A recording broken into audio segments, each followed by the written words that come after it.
Ndabasuhuje kandi ndizera ko mumeze neza aho umutindi yanitse ngo ntiryaka nk'uko umugani w'ikinyarwanda ubivuga. Ndabibona rero ko i Kigali cyangwa se guverinoma ya Kigali n'ubundi irakomeza gupfundapfundikanya ariko ntibikunda. Muri ONI uyu munsi ubwo hari briefing ku bijyanye n'umutekano mu karere, hari saa 4 za kumanywa ku masaha ya New York. Gatete yakojeje ni agati mu ntozi ubwo yavugaga ko ngo bababazwa nuko babazwa nuko ngo leta ya Kinshasa idashaka kuganira cyangwa idashaka kuganira na M23. Ibi rero muraza kunyihanganira nze kubashyiriraho audio yabyo cyangwa se video yabyo, ntabwo ari nini cyane kandi ubwo yaba nini mu byihanganire kubera yuko nk'uko mubimaze kubimenyera impamvu y'iki kiganiro cyacu uretse no kugira ngo expose cyangwa se dushyire ku karubanda amaguye ya RPF, ariko ni na opportunité y'abandi nabo cyangwa se y'abagenzi bacu bo muri baharanira ukuri cyangwa se baharanira impinduka kugira ngo nabo bagire update cyangwa se kumenya aho ibintu bigeze no kugira ngo nabo babone cyangwa se bagire uruhare banafite n'amakuru ajyanye n'igihe turimo. Ibi rero biravugirwa cyangwa se ibi byavugirwaga muri UN. Ni iyi briefing ntabwo ari uko yenda ariko idasanzwe, no kubera ko ari muri bimwe mu bintu birimo bihangayikisha isi muri iki gihe. Noneho ni Security Council, Akanama k'umutekano, ubwo bahawe umwanya wo kuvuga. Uwa Congo yavuze, habanje u Rwanda, u Burundi ndetse n'uwa Congo, ubwo ntabwo mvuze n'abandi babanje, bose bavuga yuko bikwiriye ko amahoro agaruka mu karere ndetse n'abafasha M23 nabo bagafatirwa ibihano. Ibi rero ndaza kubumvisha kugira ngo tujyane. Nabanje kubiseguraho ko ni audio yenda nari kuba nacigwa mu bice byinshi cyane, ariko ntabwo nari mfite umwanya uhagije. Niyo mpamvu ngira ngo twumva ayo magambo ya madiskuru yabo uko bayavuze, ibyo bihugu bitatu maze kubabwira, abandi bose nabirengagije. Ntabwo ari ibyo gusa, turaza kandi kumvira hamwe cyangwa se turaza kumvira hamwe igisa na press conference, mafia type conference yakozwe na meri ya Kigali y'ibi bintu bya Dubai bavuga ko yariye FPR yarabambuye, bandi bakavuga ko harimo ubufatanye bwabo yabariye nyine muri iyo bintu by'imigabane, agashaka kurya inka kuruta FPR kandi ibyo bintu ntibikora. Murabyibuka ko n'igihe cy'uwitwa Ngarambe uri mwe wari ufite amabisi, nawe yashatse kugenera FPR shares batwara, wakavuga ati umushinga n'uwanjye ndabaha aya namwe mujye mutwara yenda 25%. Yes, icyageze aho bageze baramufunga babijyana muri RDB, umushinga wose barawutwara. Dubai benshi umuntu wanyandikiye yaravuze ati wapi kabisa biriya byo kuvuga ngo amazu ibintu bitameze kunuku. Nuko yashatse kwigaragaza, ashatse kwibaza nawe ko ashobora kuba koko ari umushoramari mu gihugu cye, agaha shares abo ashaka cyangwa se uko abishaka. Genda abo bantu b'intore bamwe bashaka kuzigura bihisha inyuma kugira ngo uko FPR bishaka kugira ngo igende maximize amasoko yayo, gakoresha abana wowe genda hariyo gureyo share, jya hariyo gureyo share, jya hariyo gureyo share, nayo kandi isanzwe ifite shares zayo kugira ngo umuntu asigare bamusqueezinze out, nako bamusqueezinge yes, bamara kumusqueezinga wasigare nta gisigaye aba ari we uturumbuka havemo cyangwa se asange simo arasigara akorera igihombo. Ibi rero muraza kubyiyumvira uburyo amazu ye agera kuri 50 n'andi bagiye kuyateza. Ibi ariko ntabwo bije batunguye, ndetse igihombo bigiye gutera ntabwo kiri bugarukire kwa Dubai gusa, kirajya no muri banki, ariko impamvu FPR yo ntabwo ihomba of course kubera ko bafite imidugudu idatuwe, baravuga bati abantu bakodeshaga hariya baze gukodesha iwacu, n'ubundi hariya habuze abantu, ariko niba bafite hano bakodesha nibazi iwacu kugira ngo bajye kwa Dubai. Muraza kubyiyumvira rero muri aya maguye ya FPR mu kanya. Hanyuma nababwiye kuri iyi discours ya DRC n'u Rwanda, ubwo Gatete yavugaga biriya, icyo nshaka kugira ngo tugarukeho ko ngiye gutangira nonaha ngaruke mbahe ayo ma audio, ni ukugira ngo mwumve uburyo DRC yashubije Gatete na Rwanda muri rusange. Aravuga ati mu gihe mutaravugana na FDLR muvaneho iyo mvugo yo kuvuga ngo tugomba kuganira na M23, ntabwo tuzaganira namwe ntimuraganira na FDLR.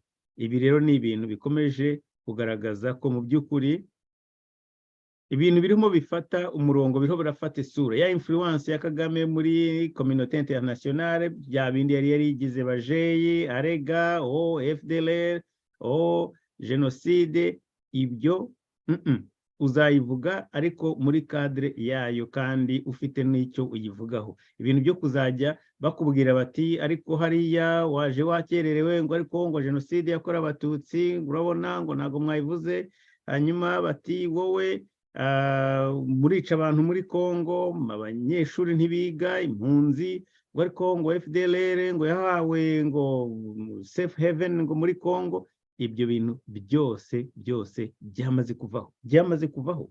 Iki rero ni ikintu cyiza cyane haba kuri twebwe haba no mu Rwanda imbere ubwaho, kuko cya kinyoma Kagame yari yaragendaga yemye bivuga ati ndi gihangange ndakomeye, ibyo mvuze abandi bose babisubiramo. C'est fini, finito, our guy is finished, nkuko Rusagara yabivuze ndetse n'abandi benshi baze kubibona. Ibyo rero bikaba ari ikintu cyiza cyane, development nziza cyane, ariko ntabwo nzi ko uko mubibona mwebwe, ariko mutekereze amasegonda makeya urebe wa muntu watinywaga imbere mu gihugu n'umuturage n'umusirikare n'abari abantu bose bari ruhande rwe bashobora gukorera ubusa imyaka n'imyanya. Ubu ntabwo bishoboka, erega biriya byose barabibona, baravuga bati biriya ni ukwihagararaho cyane icyo bacyamugeze muri ntuza, bambwiye ngo neka kuzamvuga imvugo nyandagazi reka nyihorere. Ubwoba bwamugezemo bumurimwe imbere no mu misokoro, noneho akaza kwigaragaza nkaho mu by'ukuri ari afite donc akihagararaho agashaka kwerekana ko ari akiri strong, akiri powerful, ariko ari ukugira ngo azimanganye bya bindi abantu babona, kubera ko arabizi neza ko aramutse weaknesses zimaze kugaragara imbere y'abasirikare ayobora, ejo hazaturuka umuntu atangire kujya amunyomoza amuvuguruza. Ni nayo mpamvu bukanafite ari bwinshi cyane, kuko aho hantu honyine yo kwidefura, ahantu hose yakwikuriramo ibyo yikuriramo ni imbere y'abari abantu badafite kivugira, abanyarwanda badafite ahandi bagana. Hari utundi tuntu ndibuze kugarukaho, ariko mureke tugende yenda mureke tugende. Ndabona marinete yanjye nshobora kuba ntayo mfite hafi, ariko ndaza kuyareba mu kanya maze kubashyiriraho. Okay, here we go. Nayenyebeye ukuntu byangendekeye. So ngiye kubashyiriraho, reka nze nshyireho iyi audio mbere ko dutangira kugira ngo tuze kuyiganira hamwe. Bavandimwe rero nongere mbashimire ko tubanye muri iki kiganiro. Nagitangiye amasaha akuze gatoya, ariko ndizera ko turi kumwe muri aya masaha asigaye mbere yuko saa sita zigera. Nibikunda ibingibi turaba twamaze, ndaba aya audio yose ndaba namaze kuyashyiraho. Hariyo ya Dubai, hari ibyo muri UN, hari ndetse hari akavideo kamwe umukunzi w'ikiganiro Yes twaganiriye kuri abadventiste na iyi parade militaire bakora. Ndaza gushyiraho ka video ni gatoya cyane nashatse gushyiraho, ariko hari byinshi ndibuze kugarukaho bijyanye n'iyi niba nabyita militarization cyangwa se gushyira ibintu byo kumilitariza izi churches. I Rwanda niho twari tubizi, ariko iyi ngiyi yo ni Burundi. Ndagaruka kandi kuri ndaza kuvuga gato kuri Bunyoni, ariko ndabivuga ikiganiro cyacu turimo duzareka. Rero mbanze twumve aya ma audio, iyi audio nako ya UN Security Council, aho yarimo ni naho ambasaderi w'u Rwanda yahawe ijambo, w'u Burundi agakurikiraho, ndetse n'uwa Congo. Mwumve aya ma disikuru yabo, maze ndagaruka mu kanya. Muze kwihangana, amwe turajya tugira tuyogeza imbere nako, kugira ngo tucunguze uburyo umwete. Reka nze nyibasharinge, ntabwo bitinda, munyihanganire gato cyane, kugira ngo iyi screen yanjye namwe nyibasharinge.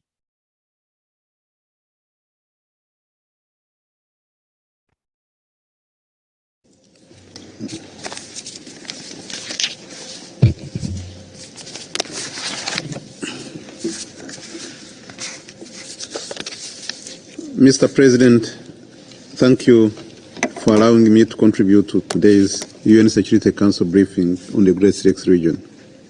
Uwo ni Gatete, ambasaderi Gatete w'u Rwanda muri New York muri ONU.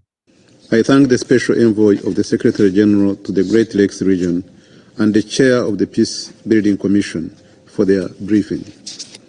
Rwanda commends the Special Envoy for his dedication to peace and development of our sub-region. We also welcome the convening of the Conference of Regional Oversight Mechanism due to be held in Bujumbura, Burundi, and Rwanda looks forward to attending. Mr. President, this briefing comes at a time we look back 10 years ago, when the Peace, Security and Cooperation Framework for the DRC and the region was signed on the 24th of February 2013. The agreement presented a valuable opportunity for all parties to build on the work started by the region and the wider continent, and focus seriously on addressing the real problems as clearly identified. It was crucial that the signing of the agreement not be seen as the end result of the peace process, but as a big step in the right direction. The framework signed 10 years ago had recognized that a holistic approach that addresses the multifaceted root causes is the only way to end instability. Any meaningful contribution towards lasting peace in the DRC and the Great Lakes region had to abandon the self-defeating practice of selectivity in both memory and responsibility regarding the known long-standing causes of recurrent conflict. Mr. President, Rwanda expected that the framework would lead to peace, security, stability, and development in the Great Lakes, in DRC and the Great Lakes region as a whole. 10 years later, the scorecard indicates that the situation is not any better. An evaluation of the framework is long overdue to assess its effectiveness and the challenges emanating from the lack of implementation of the framework. We have to be genuine about addressing the real problems of rights, justice, and development, and committed to finding sustainable solutions for the people who look to us for leadership. Mr. President, as preparations for the fourth round of the Nairobi peace talks aimed at containing Congolese armed groups continue, the facilitator has recommended the inclusion of M23 due to its compliance with the Rwanda recommendations. The withdrawal muhagarara aho ngaho gatoya mu gihe twitegura kugira ngo habeho ibindi biganiro i Nairobi. Abahuza ndeho ndagerageza gusobanurira abatumva icyongereza nubwo ari bakeya, ariko kugira ngo tujyane. Abahuza ngo basabye cyangwa se bavuze ko ari byiza ko M23 yazajya mu biganiro. Bavandimwe nshuti namwe mwese viewers aho muri hose ba East African Day, mwansobanurira mute ibi mu gihe ubonye umwanya wo kuvuga ijambo uzi kuri implique mu kibazo cya insécurité yo muri Congo, ntuvuge collateral cyangwa se ibintu bifata ku gihugu cyawe biturutse yenda kuri iriya ntambara, ahubwo ugavuga uti iyi ni opportunité mbonye yo kuvugira leta nako kuvugira uyu mutwe wa M23.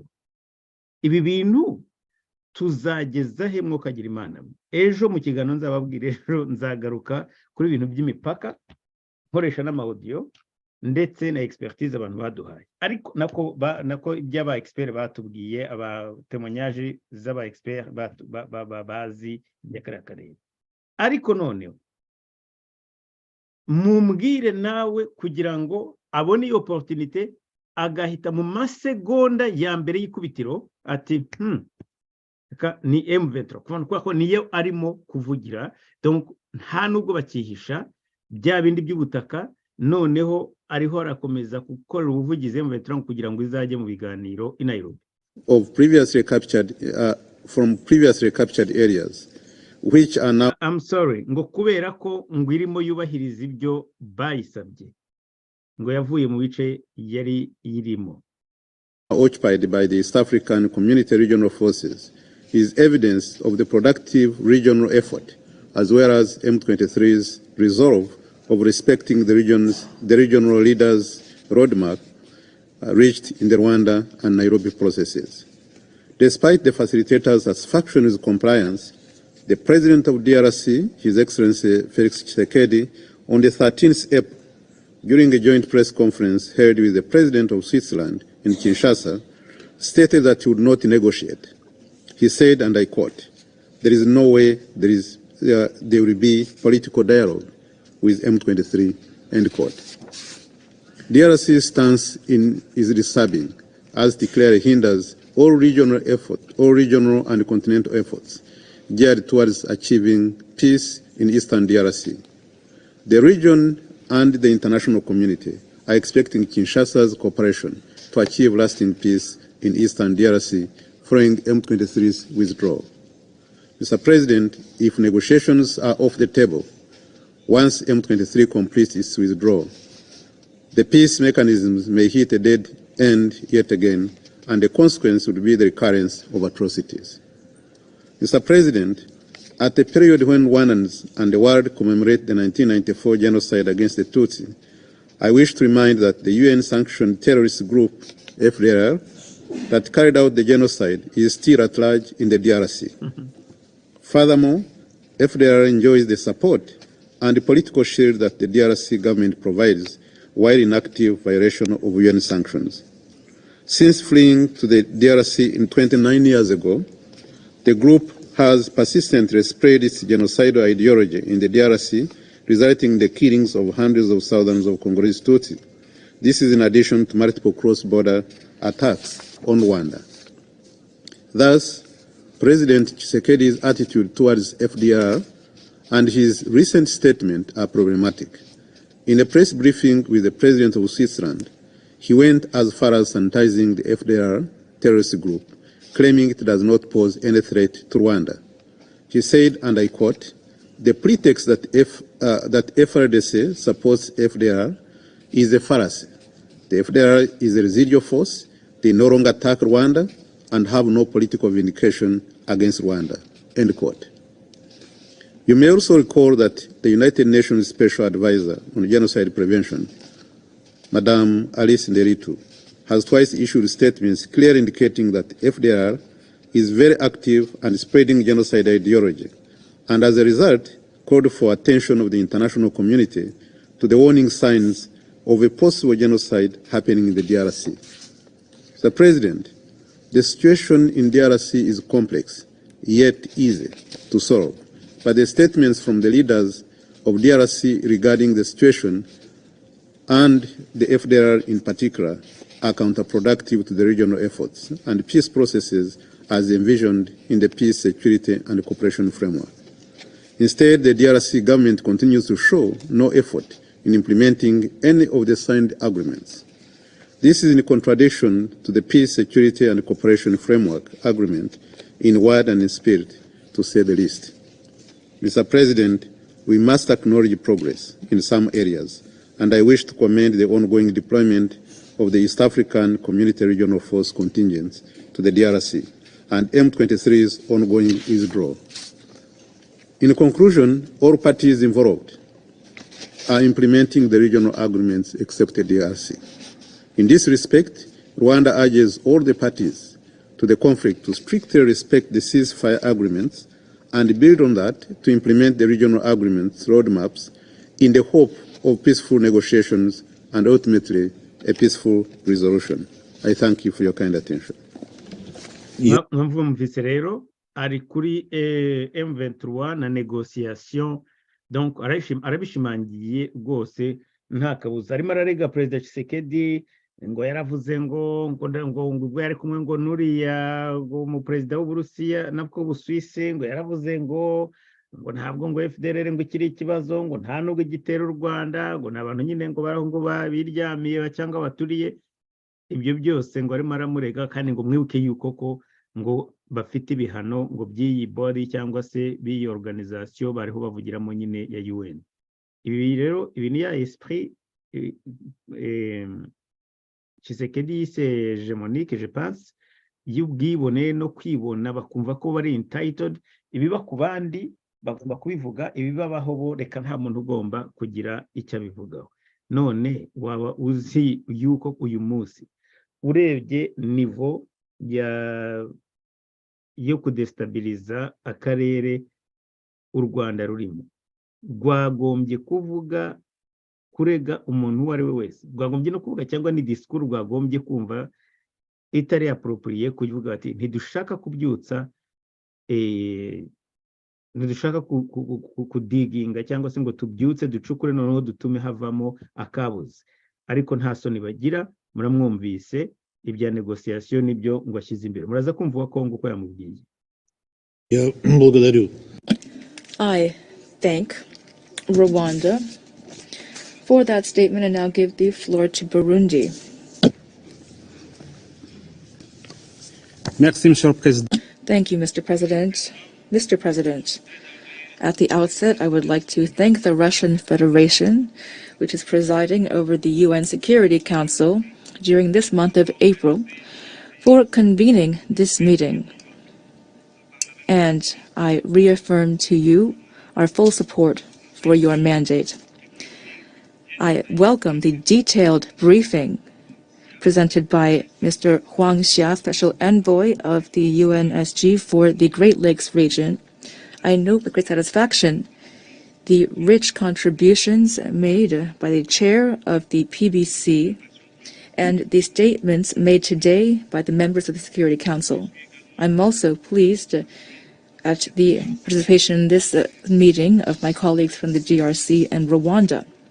We take note of the report of the Secretary General of the UN and commend the efforts of the UN through its special envoy to bring peace to the Great Lakes region at a time when the east of the DRC continues to experience a security and humanitarian crisis affecting the stability of the country and the entire region, and which also affects children, women, and elderly persons living under conditions of unthinkable suffering, as you yourselves noted during your visit in early March to the DRC.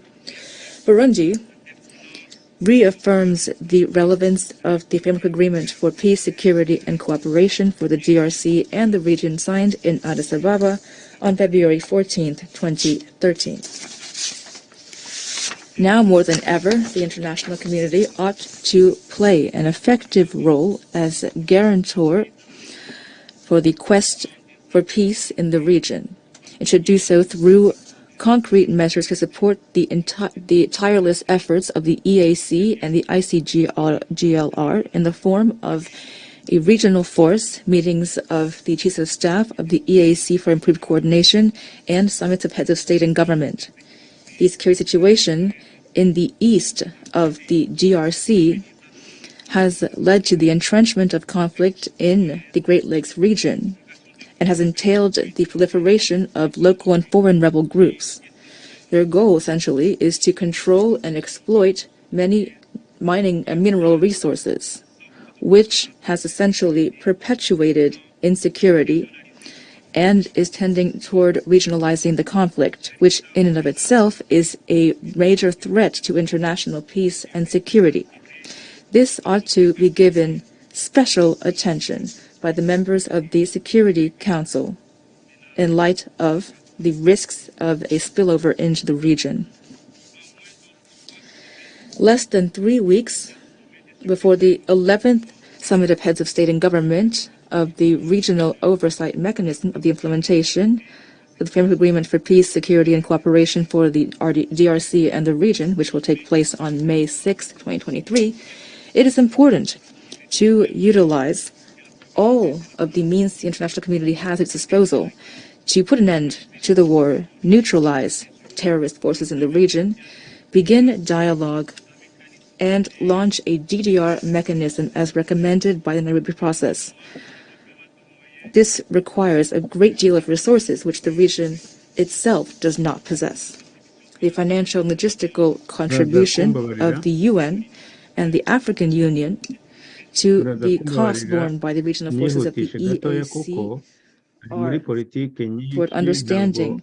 Further understanding will bring about peace. Secretary General's report on the implementation situation in the Great Lakes region will provide clear messages regarding conditions conducive to an environment of peace.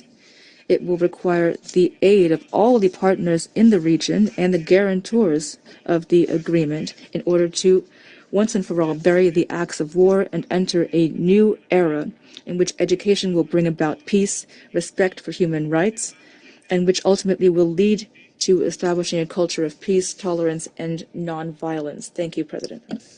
Я благодарю представителя Бурунди. I thank Burundi for that statement and now give the floor to the DRC.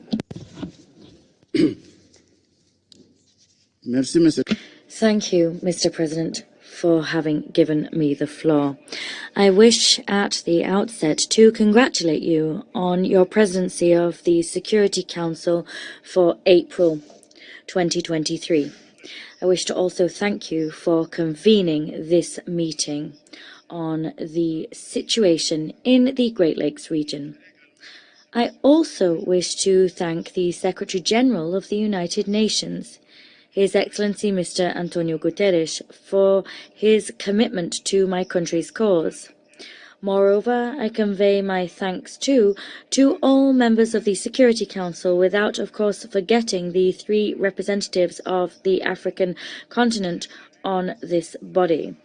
I also welcome and greet the chair of the Peacebuilding Commission, His Excellency Ambassador Ivan Simonovic. And I welcome the Special Envoy of the Secretary General, Mr. Huang Zhe. I had a very good talk with him on Monday. His work in our region is excellent. My delegation has taken note of the Secretary General's report on the implementation of the Peace and Security Cooperation Framework for the DRC and the region. This is the document with the code S/2023/237 and is dated the 30th of March 2023. This is the document that Mr. Ambassador Huang Zhe has just outlined to us. Allow me, Mr. President, to deliver a number of comments on the questions touched upon in the aforementioned report. Rwanda is operating alongside the M23. We should again remind the Chamber that Rwanda is one of the signatories of the Addis Ababa Framework Agreement. On the 6th of May 2023 in Bujumbura, the DRC will conclude its mandate, the mandate it's held since February 2013, and it will hand over the chairmanship of this regional mechanism to Burundi. We hope that under Burundi's chairmanship, this mechanism will be able to continue working successfully. The Special Envoy announced that a workshop is to be held in Durban in South Africa. This workshop will provide a framework within which we can map out the future. My delegation appreciates this initiative, but reminds possible eventual participants that this mechanism was designed more than 10 years ago, and many things have changed since that time. Indeed, my colleague from Burundi said just the same thing, and so, in light of that, we need to perhaps review the mechanism. In the immediate term, the major concern of my government is to see to the stabilization of the security situation by disarming the M23 and other major terrorist groups, both foreign and local ones, drawing inspiration from abroad. These include the ADF-MTN, Codeco, and Red Tabara. We insist on the initial cantonment of M23 elements in their Kiwanja camp. They need to subsequently be taken to Manyama. That is an agreement that is rather in line with the joint roadmap, the joint Luanda-Nairobi roadmap, and that was adopted by the mini-summit in Luanda on the 23rd of November 2022. It was also adopted and endorsed by the AUPSC and by this very Security Council. This plan to ensure the cantonment of M23 in Congolese territory far from Rwanda is vital to ensure the genuine disarmament of these terrorists, to then ultimately be able to put an end to large-scale massacres such as those seen in Kinshasa in the period running from the 22nd of November to the 1st of December 2022. In that time, Kinshasa was fully occupied by M23 terrorists that were supported by Rwandan troops from the RDF. My delegation calls upon members of this council to join the DRC in sanctioning the perpetrators of these atrocities. My delegation wishes to repeat what was said by the head of state of the DRC, His Excellency Mr. Félix Antoine Tshisekedi Tshilombo. What he said was in accordance with the decision taken by the DRC Parliament. He and they agreed that the elements of these armed groups will never join the ranks of the FARDC. I say this once again, we will not negotiate with the M23. No country on earth today negotiates with terrorists. Rwanda has never negotiated with the FDLR, so why are we being asked to negotiate with the M23? Mr. President, allow me to provide clarification on one matter mentioned in the report currently under consideration, the FDLR. In order to rebut the false accusations that the Congolese army collaborates with and supports the FDLR, I'd like to point to 5 operations, some unilateral and some joint, that the FARDC and the RDF have conducted against the FDLR between the 20th of January 2009 and February 2022. These operations include the following. 1. The Umojawetu operation that was waged between the 20th of January and the 25th of February 2009. 2. We had Operation Kimia 2 and Amani Leo. That took place between March 2009 and 2012.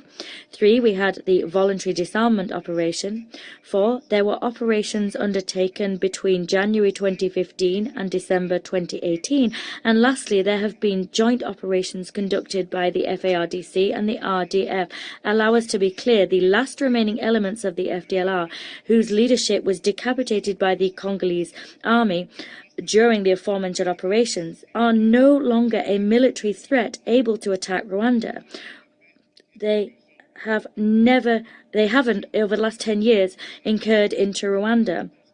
They did that in 2014, 2015, I think, but since then there's been no major incursion.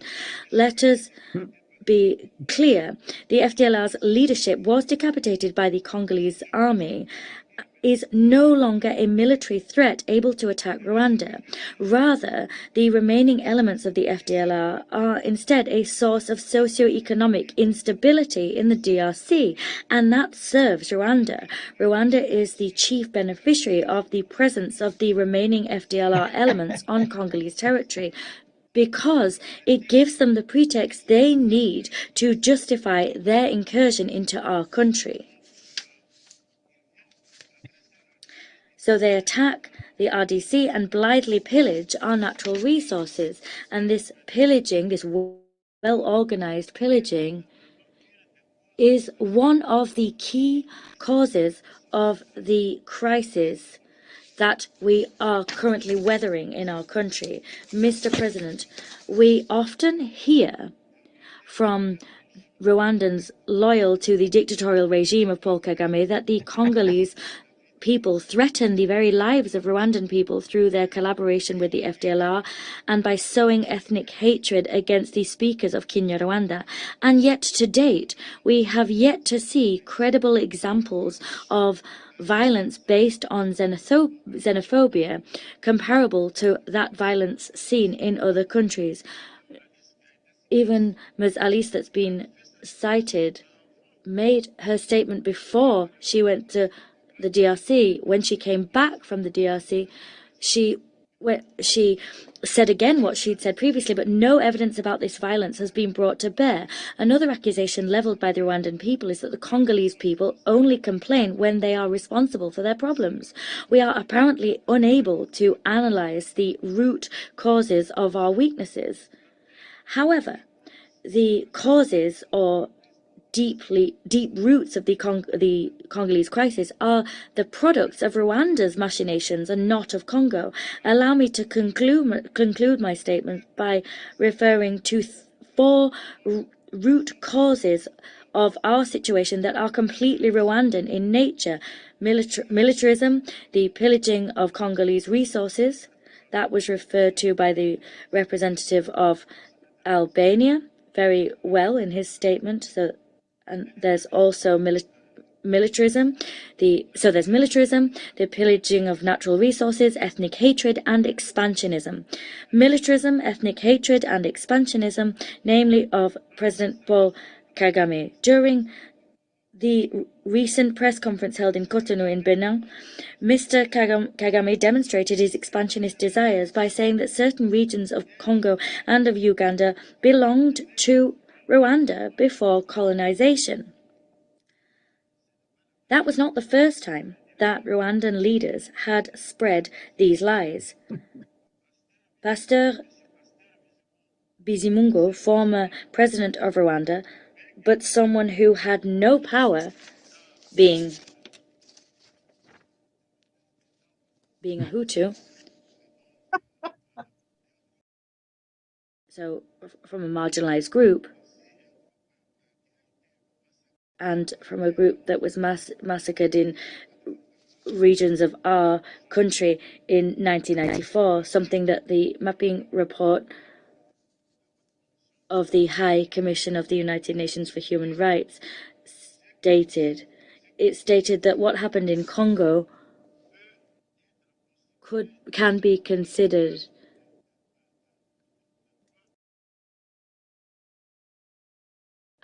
under the terms of law as a genocide. I didn't say that. That was said by the Mapping report. That's in the UN archives, and that we apparently seem not to want to publish. It's been left in a drawer. We also can mention Mr. James Kamarebe. He was the strongman that Kagame had appointed as commander-in-chief of the Congolese army, and he had that role between 1997 and July 1998. Mr. Kabarebe recently said, "We will continue to fight until we have reclaimed our land, the land that is in Congo." All of this flies in the face both of history and jurisprudence. Historians studying Rwanda, these include my former university professor in the University of Madison, Wisconsin, Professor Jan van Sina. He's a Belgian man. And there's also the Congolese historian Isidore de Rwendel. Both men have demonstrated in their work that no king of Rwanda in the pre-colonial era had managed to conquer even the tiniest slice of what is today Congo. However, Kagame, who comes from a royal family, would like to succeed where these ancestors failed. Elsewhere, we wish to draw the attention of council members to recent dangerous statements calling for the redrawing of borders in the Great Lakes region. These remarks that the council must condemn and forbid reveal expansionist desires that are fanning the flames of tensions in the region. By way of a reminder, I would state that the inviolability of borders is a key principle that was affirmed by the Organization of African Unity, which is today the African Union.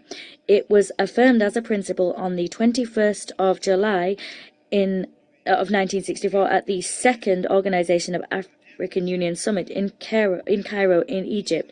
Let me therefore make this clear. The DRC will defend every inch of its territory. We will not negotiate with terrorists. Thank you, Mr. President. Я благодарю представителей. I thank the DRC for that statement. The list of speakers has been exhausted. I now invite members of the council to... reka mpagarikire ahangaha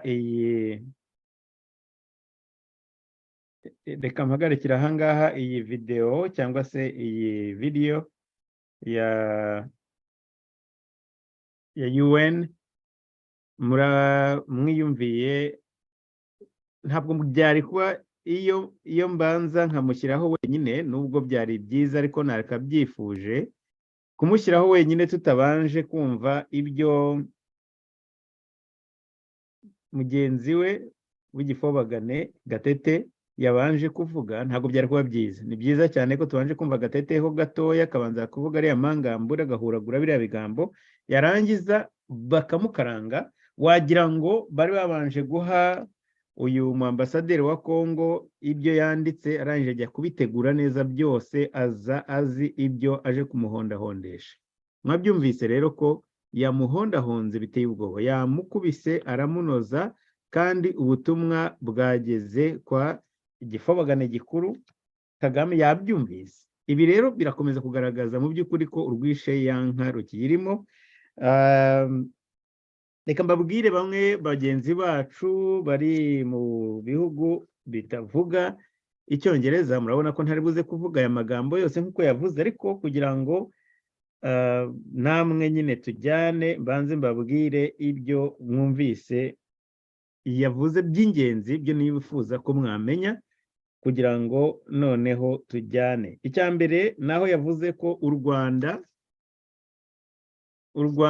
rwoperatinga cyangwa se rukorana operasiyo za gisirikari hamwe na M23. Byabivuze mu maso ye nta kurya iminwa, kandi ibyo byose nyine abari bahicaye babyumvise, bafite n'amaraporo. Icya kabiri yavuze impamvu bashaka kujyana M23 muri Maniema.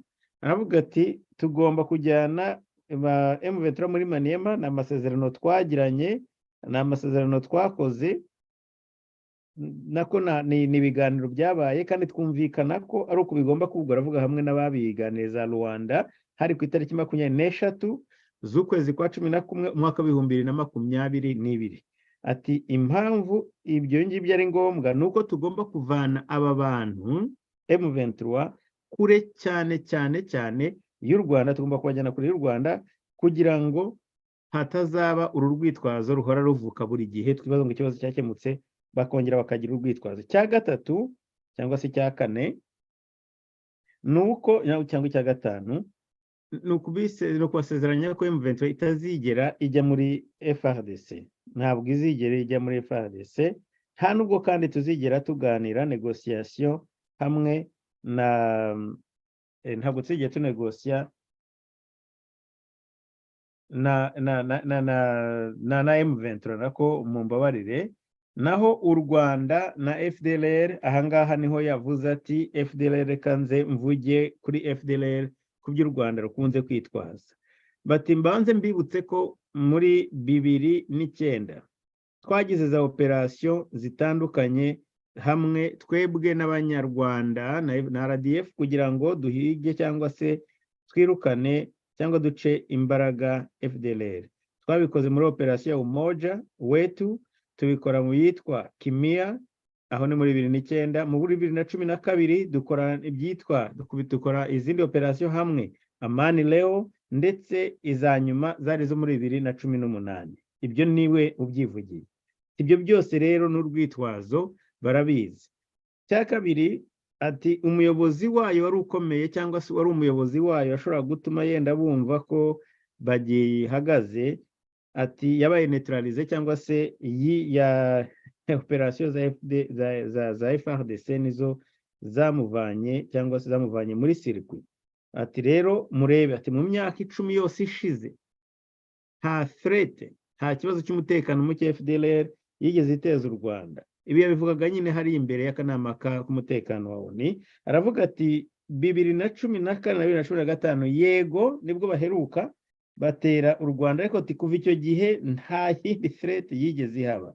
Bati ndetse uretse n'ibyo u Rwanda nirwo rwungukira kuba FDLR iri muri Congo kubera gukomeza gukora ruriya rwitwazo ko bayigize cyabaringa cyangwa se cya Nyamuryabana.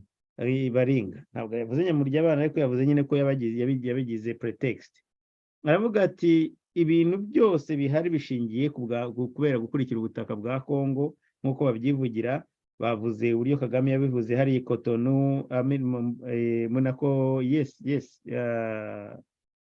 muri Benin, yes, I think Cotonou, avuga ko bavuga ibintu by'imipaka, byo gusubira mu mipaka n'ibindi bya bindi byose nabwiye ejo tuzaganiraho.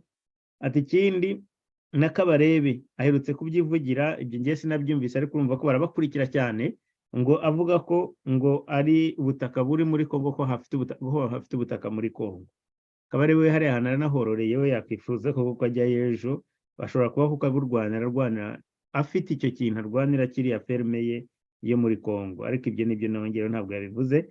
None aravuga ati nta mu Rwanda, mu mateka yose nta mwami w'u Rwanda wigeze ubasha kuza gutsinda ubutaka bashakaga muri Congo. Ibyo niko abivuze, ariko amateka bari abandi bavugaga ko ahubwo ko uwo mwami yabutwaye buriya bwa Gisenyi, Ruhengeri, Cyangugu, iyo hose hari muri Congo, ntabwo hari mu Rwanda.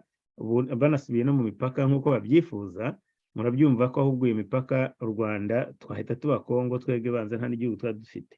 Noneho ati none rero Kagame ari hararwana no kugira ngo ajye we gukora ibyananiye ibyo ngo kandi ngo akaba ari umuntu nyine ufite inkomoko cyangwa se uri uva muri famille royale cyangwa se mu bwami, mwihuke ko n'umwego w'umwakagara, ariko nabo banza bari ba nyirarume w'abami, uretse ko bagize bakabakora coup d'etat, ariko amateka yanjye y'u Rwanda ni make cyane, ni mabi cyane. So aravuga rero ko we nibyo ashaka gutsinda, gukora ibyo ibyananiye abo bami ba mbere. Nibutse ko nshimire kandi uwanyandikiye ambwira ko iyi bintu ujya mvuga by'uko bagabanyije imipaka muri Conference de Berlin ntabwo ari byo. Conference de Berlin ngo habayeho ibiganiro, ibihugu byumvikana ko bizaganira, yenda hari kuri iyo partition hari nkurikije ibyo niba uko nabyumvise, ariko noneho nyuma ibyo by'imipaka byaje kugabanya nyuma, ariko Berlin hari ibiganiro hagati y'ibihugu kuri ibyo, ariko nyuma yaho nibwo imipaka yaje kongera kukatwa. Ibyo rero yenda nzanabigarukaho no mu bindi biganiro. Ngibyo ibyo ambasaderi wa Congo ahantu akubise iminyafu Gatete ariko warabizi, Gatete buriya raba bavuga ati jewe nikuye ahangaha navuze ibyo nagomba kuvuga, so ibisigaye kazi kanye nagakoze. Ariko mu by'ukuri mwabyumvise ko kiriya kintu cyo gukomeza gutsimbarara ngo bagomba kujya ngo kuganira ngo kandi ngo barabyangira ntibiranaba, ariko ibaze kumva ari byo batsimbararaho mwokagira Imana. Yewe twagushije ishyano. hagati aho rero ibya Congo uyu munsi mwabonye ko nabyirengagije. Ndagira ngo mbanze mbwire umukunzi wacu uri Kigali wambwiye ngo mbakurikiranire amakuru y'ingabo zirimo zikusanyirizwa mu Ruhengeri bivuga ko zigiye kujya muri Congo. Nkwisegureho uyu munsi urumva ibyo ndimo, ariko ntabwo nigeze mbishyira kuri gahunda kubera yuko ntabwo nigeze mbona umwanya wo gukora contact zijyanye n'iyo nkuru, ariko ndagusezeraniye ko ejo iyo nkuru izaba iri kuri agenda, kuko nk'uko muriho namwe mubibona, murabona iryo kusanywa ry'ingabo muhibe, murabibona cyangwa murakabona aho bazitwara. Jewe source zanjye nizo, aho nkura source ni abantu bampa amakuru, kandi bisaba kugira ngo dushake umwanya uri approprié tubashe kubivugana. Umwanya ntiwabonetse uyu munsi, ariko ejo ndabigusezeraniye ko iyo nkuru izaba iri kuri agenda. Amakuru rero uyu muntu umukunzi wacu yavuze ati ko tubona aho bavuga ko bagarutse, ariko bakaba ari abandi barimo bakusanyiriza mu bigo bya gisirikare byo mu majyaruguru, kandi bakavuga ko ari abitegura kugenda bite. Ibyo rero nzabibabwira ejo, kandi namaze gukora iyo verification, noneho mvugane na source zacu mu Rwanda kugira ngo mbone uko iyo nkuru nayitangaza nyifitiye nyine amakuru arambuye. Ngibyo ibya Congo mwabyumvise,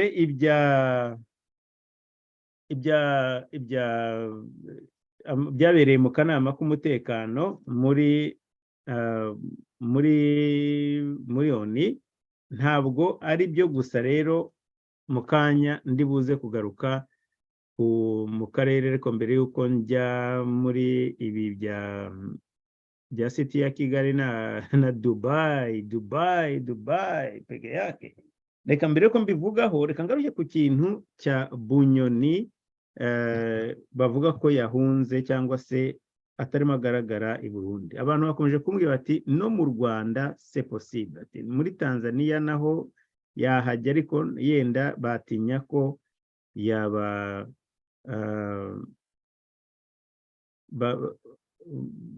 bashobora kuba bamusubizayo, ariko bavuze ati politike rwose, ati ntubihakane cyane, no mu Rwanda yajyayo nubwo atari situation iri comfortable, ariko bishobora kuba byaraturutse ku manegociation menshi cyane, kandi noneho mu by'ukuri urebye nabyo koko negociation ziramutse zibaye c'est possible.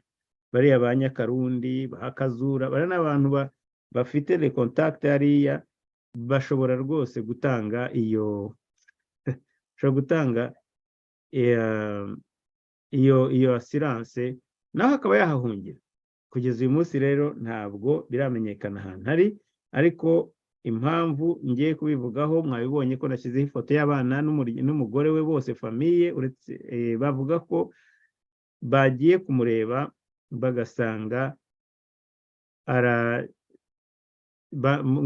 mbese famille ye iri under house arrest, ndetse bavuze ko ari ukumutabariza, ko batazi niba abo bantu ahubwo bemerewe ubuzima bw'ibanze, kuko ngo abanyeshuri nabo, abana be nabo ngo babujijwe kujya ku ishuri. Kamere kuri aya makuru y'umukunzi wa radiyo utari ku mugabane w'u Burundi wanyandikiye ambwira ati hari uwitwa Museremu Innocent ashinzwe iperereza ryo hanze, hakaba n'uwitwa Uwamahoro Desire ashinzwe polisi irwanya imyigaragambyo, ngo abo bafashwe kubera ihunga rya Bunyoni.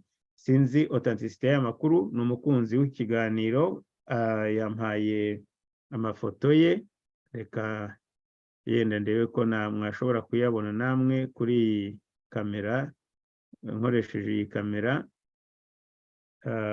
Uyu nguyu ngo akaba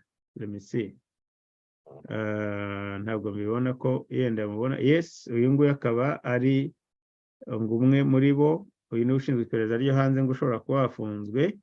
Hanyuma uyu nawe bakavuga ko ari nawe undi, sinzi ko mubona, ngo uyu nawe akaba yazize ko ngo nako nawe ngo ni ushinzwe iby'imyigaragambyo, nawe ngo akaba azira yuko iri hunga nako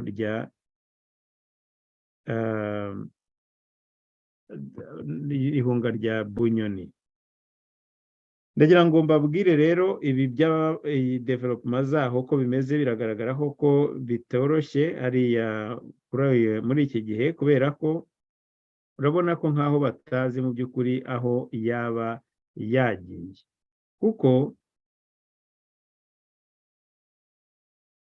muri aya makuru banahere umuntu yatubwiye uko bimeze, ariko ni ibintu biri public, ntabwo ari message ziri privé. Yavuze ati gushika ngo naho imodoka ya Joy ngo wa mwana wiwe mukuru bayitwaye n'umushoferi wiwe, ntibazi iyo bayitwaye n'ico bariko bayikoresha. Ubwo n'umwana wa Bunyoni bavuga, n'umushoferi ntibazi iyo ari kugeza ubu.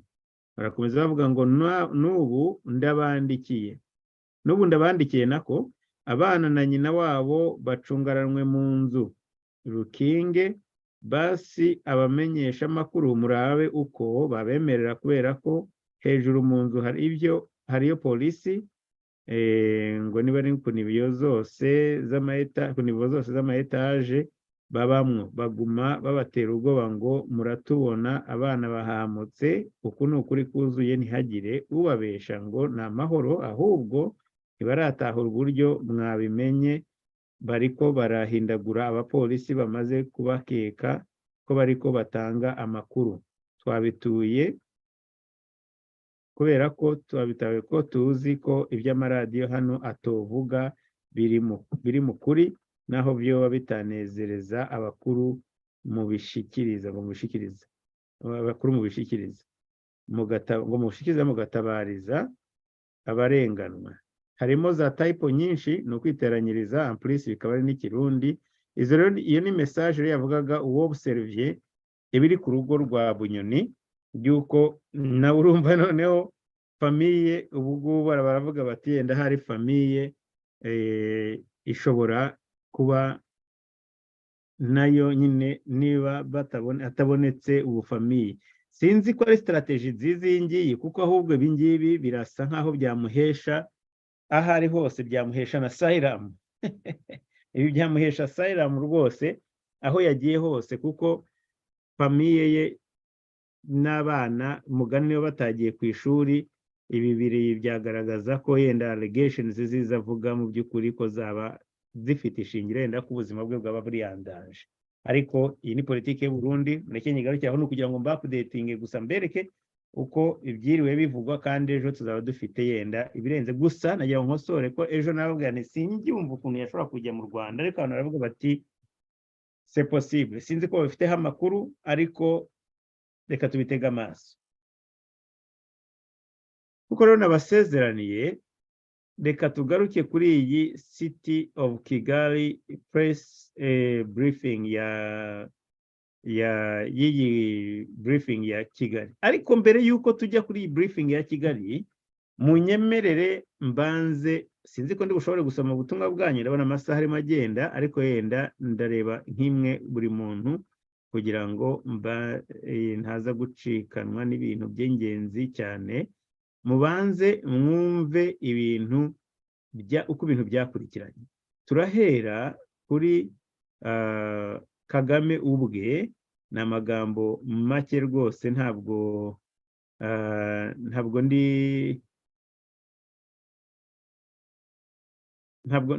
ndi butinde kuri iyi video, ariko ndagira ngo mbinibutse hantu. Murabyibuka namwe ahantu Kagame yavuze ngo Dubai, abaza nyine Dubai, ngo umuntu witwa Dubai peke yake, uwo nguwo ngo akaba ashobora gutuma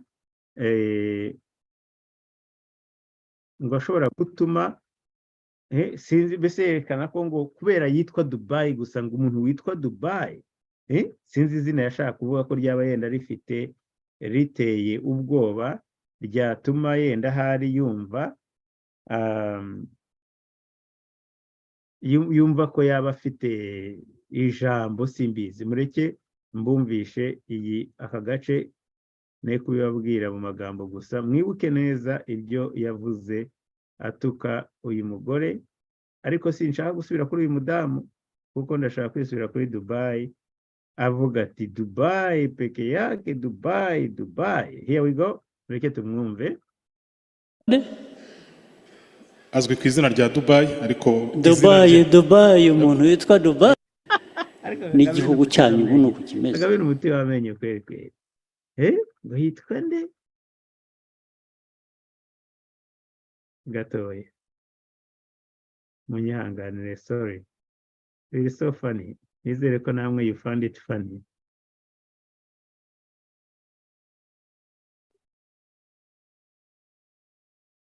ntibeshya neza Your Excellency yitwa Nsabimana Jean. Yitwa nde? Azwi ku izina rya Dubai, ariko Dubai umuntu witwa Dubai yitwa Nsabimana Jean. akaba akora n'ibyo mukajyaho hakabura umubwira ati wewe ubu muri bintu bifobagana gutyo mwese society kamere cyo umuntu akaza akabakorana. Yes.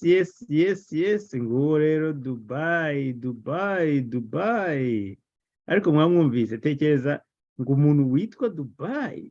Ese mumbabare mumbwire, ashaka kuvuga kuri Rwabugiri, ashaka kuvuga kuri Rwanyonga, ashaka kuvuga ko uvuga ko urinde Rukara rwa Bishingwe se? Uyu muntu ni umusazi biteye ubwoba. Sibizi biriya bintu icyo yashaka kuvuga. Nkubaze nawe uribuka? Oya, uyu nta mpamvu. Biriya bya Dubai n'ibifobagane ntabwo mubikeneye, ni biriya byonyine, reka bariho ngarukira. Dubai ngo peke yake umuntu witwa Dubai arabakanga ngo gusa ngo nuko yitwa Dubai. Ubwo rero icyo atababwiye ni impamvu abakanga, kuko bari bazi ko ahagarariwe n'ingwe, kandi barabitubwiye bavuga atarahagarariwe, nuko Kagame we ashaka kubyirengagiza. Ya Dubai hari ku izina rye niba ntibeshya neza Your Excellency yitwa Nsabimana Jean. Yitwa nde? Azwi ku izina rya Dubai, ariko Dubai umuntu witwa Dubai yitwa Nsabimana Jean. akaba akora n'ibyo mukajyaho hakabura umubwira ati wewe. Anyways, ngibyo rero nguwo Dubai. So Dubai rero yabaye Dubai noneho muri yabaye Dubai muri obviously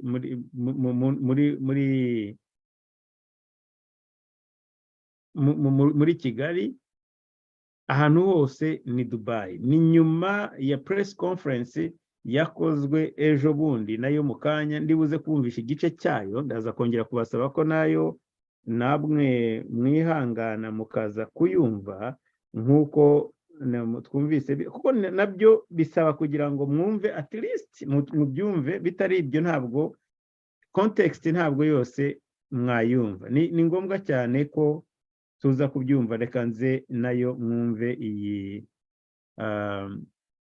reka munyihangane gato noneho dushyireho iyi, sinzi niba yes, munyihangane gato mbashyireho iyi press conference, ariko mbere ko nyishyiraho nabwo ndashaka kubashyiraho uyu muntu witwa Karegeya aho yari kuri munyihangane gatoya. Ni hariya Karegeya, uyu munyamakuru witwa Karegeya yari ari kuri Jalas official avuga uburyo yagiye muri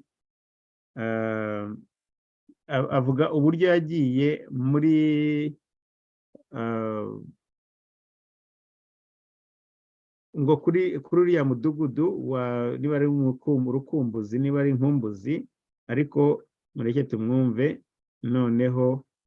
Ni gatoya kako, ni gato cyane noneho, kugira ngo mukurikiranye n'ukuntu byagenze. Mwumvise Dubai, umuntu witwa Dubai, noneho reka mwumve uyu nawe, wumva ukuntu Kigali ibintu byarenze umurongo. N'amasegonda iyo n'amasegonda. Ariko yavuzemo kwa Dubai nari isanzwe mpazi, nahanyuraga ngiye za Kami za Rwankuba cyangwa se kwirimbi rya Kinyinya. nsanga ndahaza atari n'ahantu hamvuna ntabwo ari kimwe nuko navuga ngo ndajya cyabakamye mumbabarire gatoya nsubira inyuma cyangwa ndajya iyi video nayikuye kuri channel yitwa Javas Official yuriya muntu witwa Jean Paul Nkundineza ni bo bari bamutumiye uyu Karegeya umunyamakuru aza kuvuga nyine ibijyanye n'aha hantu muri kuri uyu mudugudu witwa nibare nkumbuzi nibare nkumburwa wa Dubai reka bamwumve. ariko yavuzemo kwa Dubai nari nsanzwe mpazi nahanyuraga ngiye za Kami za Rwankuba cyangwa se kwirimbi rya Kinyinya nsanga ndahaza atari n'ahantu hamvuna ntabwo ari kimwe nuko navuga ngo ndajya cyabakamye cyangwa ndajya Cyamudongo dimwe muri Kinyinya mu mujyi wa Kigali ntabwo ikintu numva kiri kuvugwa ntabwo bya nahise njyayo rero raporo ya Rwanda Housing yaje ivuga ko uriya muntu yubakisha ibikoresho mu byumve neza ahangaha biciriritse biri hasi cyane ibyo rero nabyo narabyiboneye na mbere yuko bari babisobanura nari navuye ndabibona ndeba itafari rihari ndaryitegereza ndikubita umufundi aho kujya umufundi atake hameneka itafari.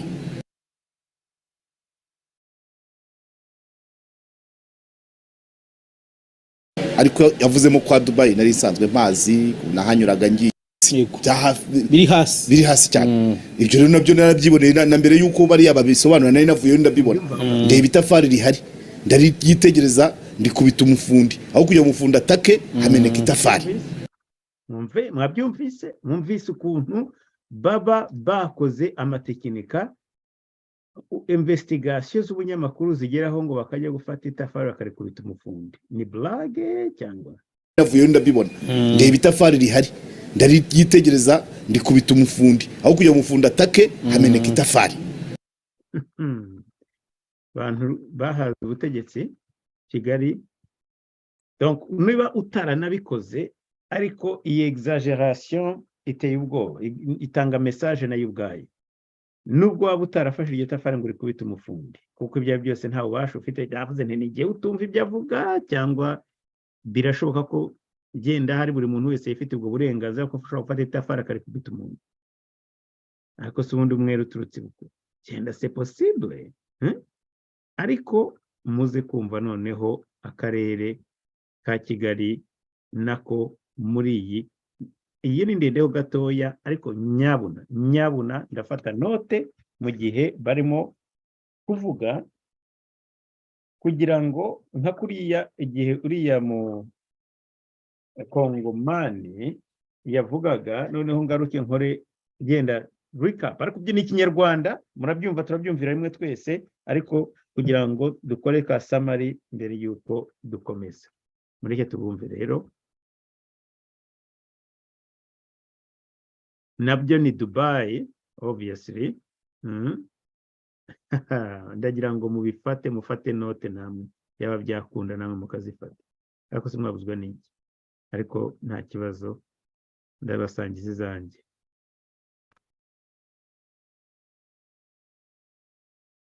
muri aya mabwiriza agenga imyubakire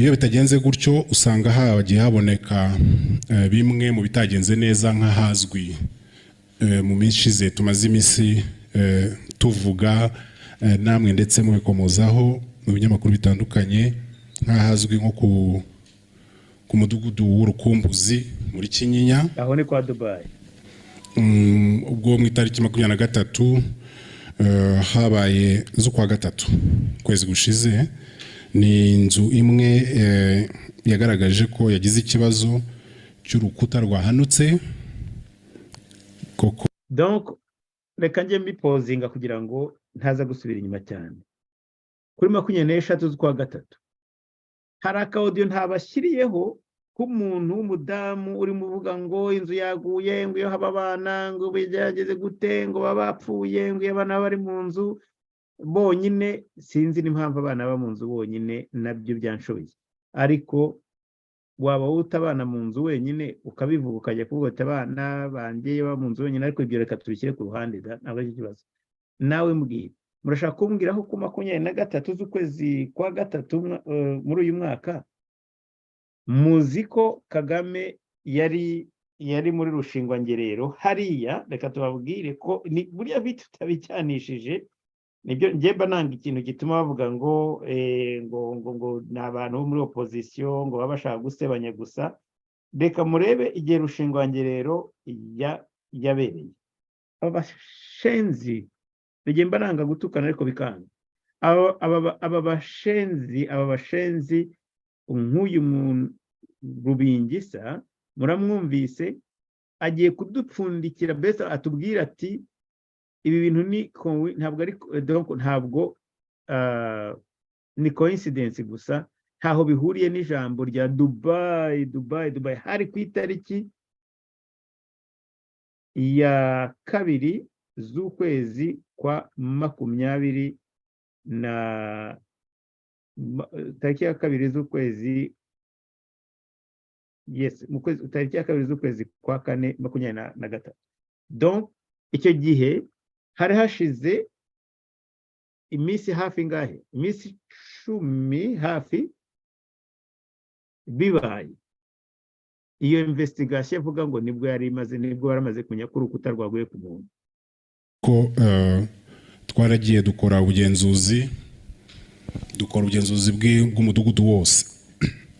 Ni umudugudu ugizwe n'ibice bibiri, harimo igice cy'amazu ari hasi 118 n'ikindi gice cy'amazu ageretse 7, indi imwe iri kubaka ubu ngubu. Amazu 7 nayo agizwe n'amapartement cyangwa andi mazu ayarimo atuwemo n'imiryango igeze ku 27. Harimo n'inzu z'ubucuruzi, ariko ngira ngo izo nzu z'ubucuruzi zose ntabwo zari zagakorewemo, harimo imwe ikorerwamo ubu ngubu, yewe harimo n'urusengero.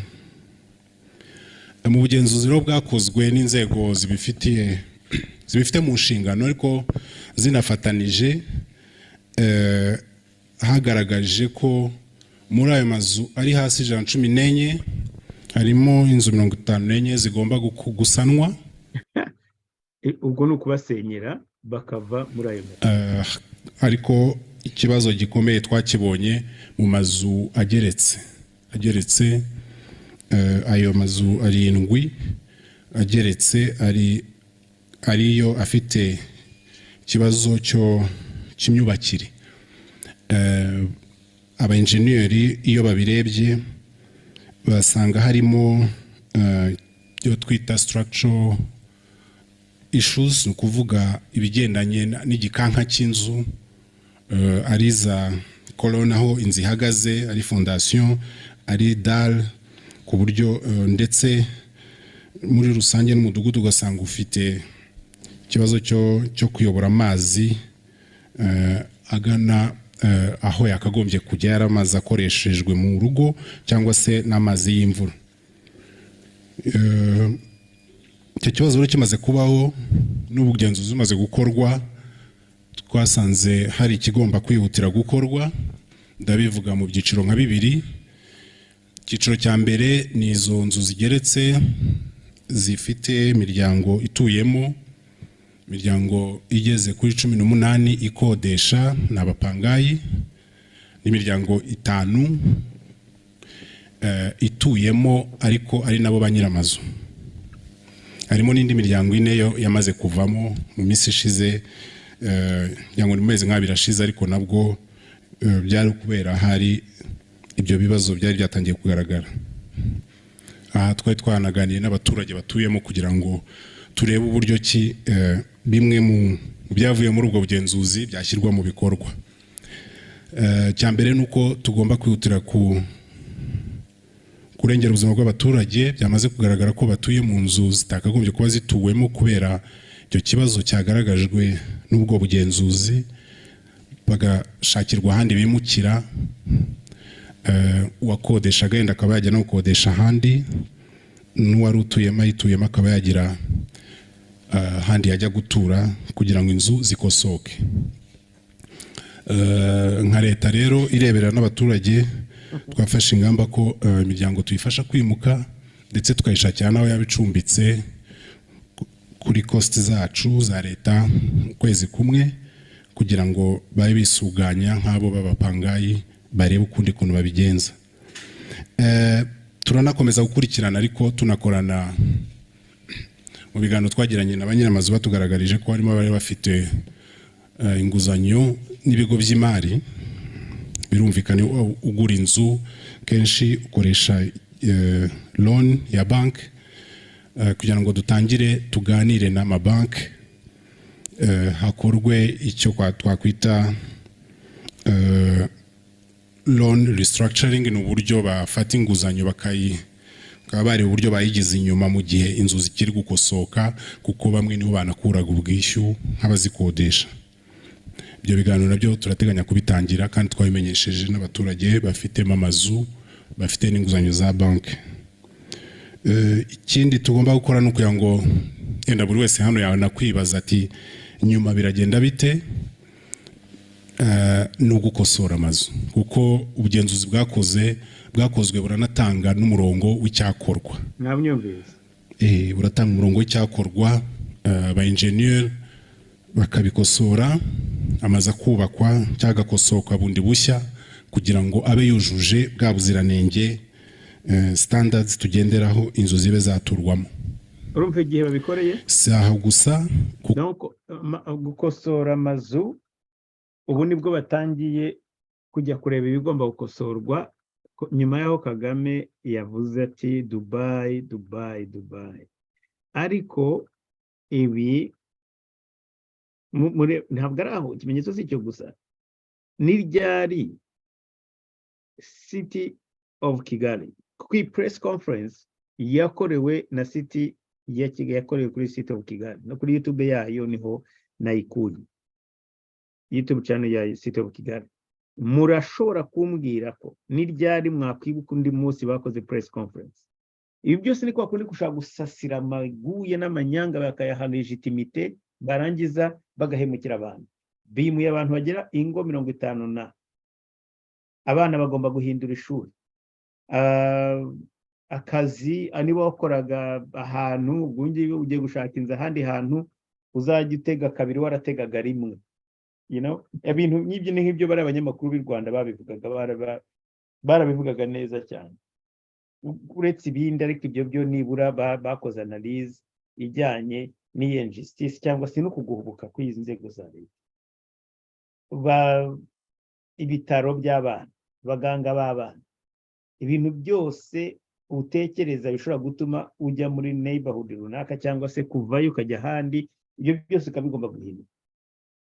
Barafata gusa bakavuga ngo turaguhaye ngo ukwezi kumwe ujye mu midugudu we kataraboneka, ngo ubundi ngo tujye tugushakira aho ujya. Hahehe murebe banke zigiye guhomba, ba nyiramazu wowe yubatse wewe ndabizi ko icyo bamushakiraga barakibonye, ariko ngo kubanza tukareba zigasubirwamo. None se mbere zubatswe ntimwamuhaye permis mugani ngo yitwa ngo niba ari permis ya residence? Uko na ziriya zindi zitageretse ibigomba gukosoka, nubwo zo byakosoka batuyemo bigomba gukosoka, nabyo biri gutegurwa kandi ababishinzwe bamaze kubimenyeshwa kugira ngo bikorwe. Hari n'imirimo yo hanze iyo twita external works, ari imihanda igomba kongera gukorwamo, inzira z'amazi kugira ngo umudugudu ube wujuje, ndetse n'ikusanyirizo ry'ayo mazi ari akoreshejwe n'ay'imvura bigatandukana bikagera aho bigana bisanzwe bigomba kujya hakurikijwe ibigenderwaho mu kubaka umudugudu. Aha ngira ngo twanasanze tugomba gukomeza gukorana n'izindi nzego, kuko ngira ngo hano bamenyeshe ko undashaka kwibaza ati ibyo birakorwa ariko ibyagenze nabi biragenda bite. Nuko hano n'iperereza racyakomeje kugira ngo uwaba wese yarabigizemo uruhare nawe abe yabibazwa. Icyo turimo gukora ubu cyihutirwa kugira ngo tuvane ubuzima bw'abaturage bazituyemo izo zigeretse mu kaga, duhite twihutira no gukora ibyo ubugenzuzi bwadusabye gukora, kandi nta kiguzi bigize kuri nyirinzu ahubwo kikajya kuri developer wakagombye kuba yarabikoze neza.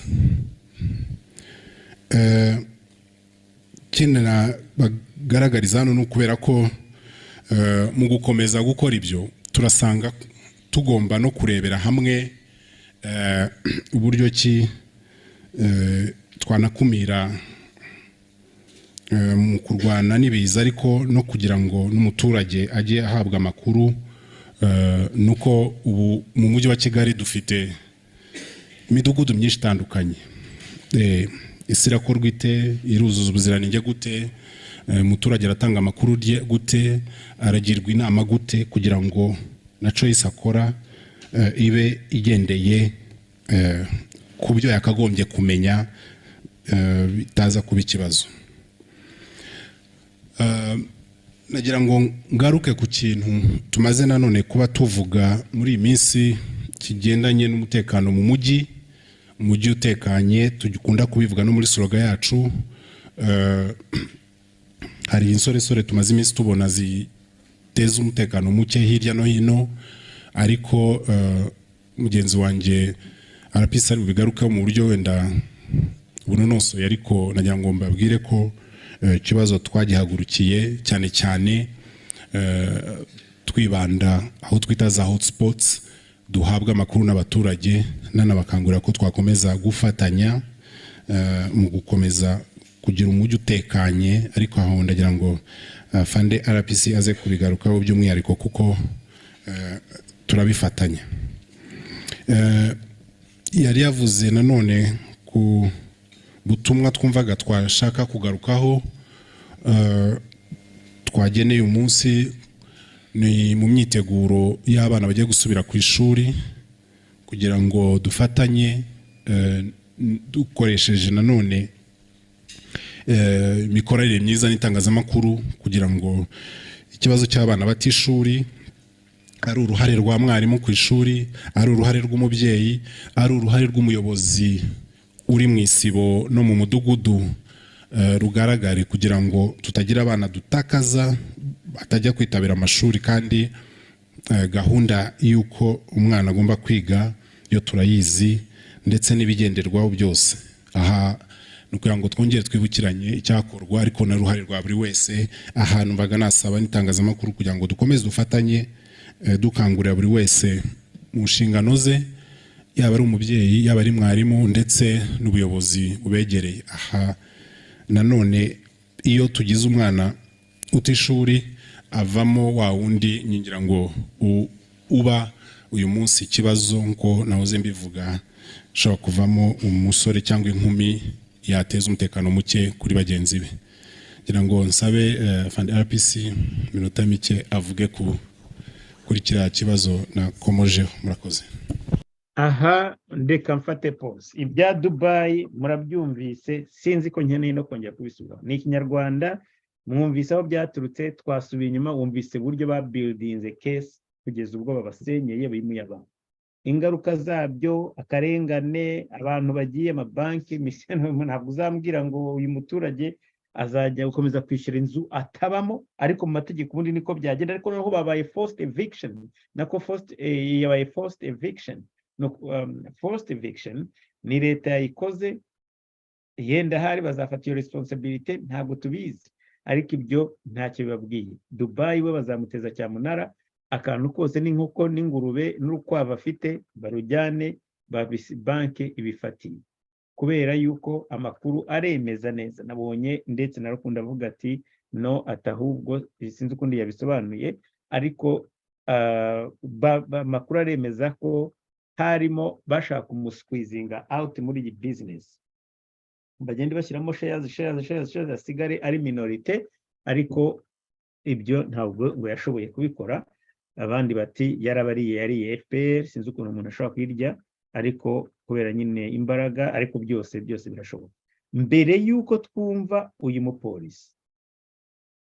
mupolisi yari agiye kuvuga ku bantu bafashwe, namurekeyemo muri iyi press conference kubera inkuru umukunzi wacu yatwandikiye avuga ati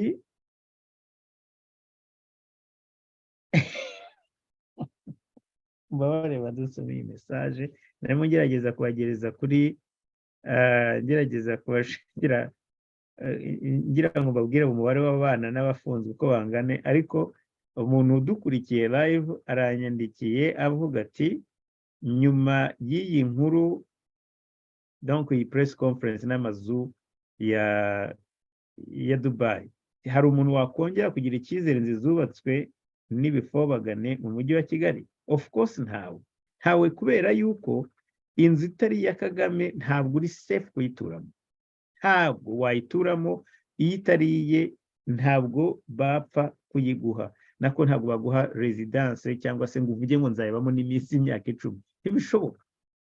Donc ni ibintu bidafite ibisobanuro mu by'ukuri, ntabwo bifite ibisobanuro kubera ko ntabwo ushobora kubyumva. None se umuntu agiye gufata mortgage y'inzu kuri banki, reka tuvuge ko ari Banque Populaire, BCRC, Bakare, Banque de Kigali, aberetse ko afite akazi, aberetse buri kintu cyose, baheretse ubushobozi, barangiza bakamuha miliyoni ngo ni za 25 ziriya nzu, miliyoni 25 bakaziguha, warangiza ukajya ukora ngo bakataga 2/3 by'umushahara byajyaga kunzu. Utumye nsubira inyuma kuri iyi nkuru, 2/3 by'umushahara byajyaga kunzu bakaguma bagukata. Ubu ngubu se bazahagarara? Banki zagumiye gukata kubera ko kontra iracyahari, ngo bagiye ngo gukora ngo ibintu ngo kuvugana na za banki. Namwumvise mu bibazo bamubajije bajya ngo tugiye kubana na banki ngo barebe ko bakora ngo ibintu bya deferred program, birabyo kuba ngo babe babitse ngo babahe igihe cya grace period.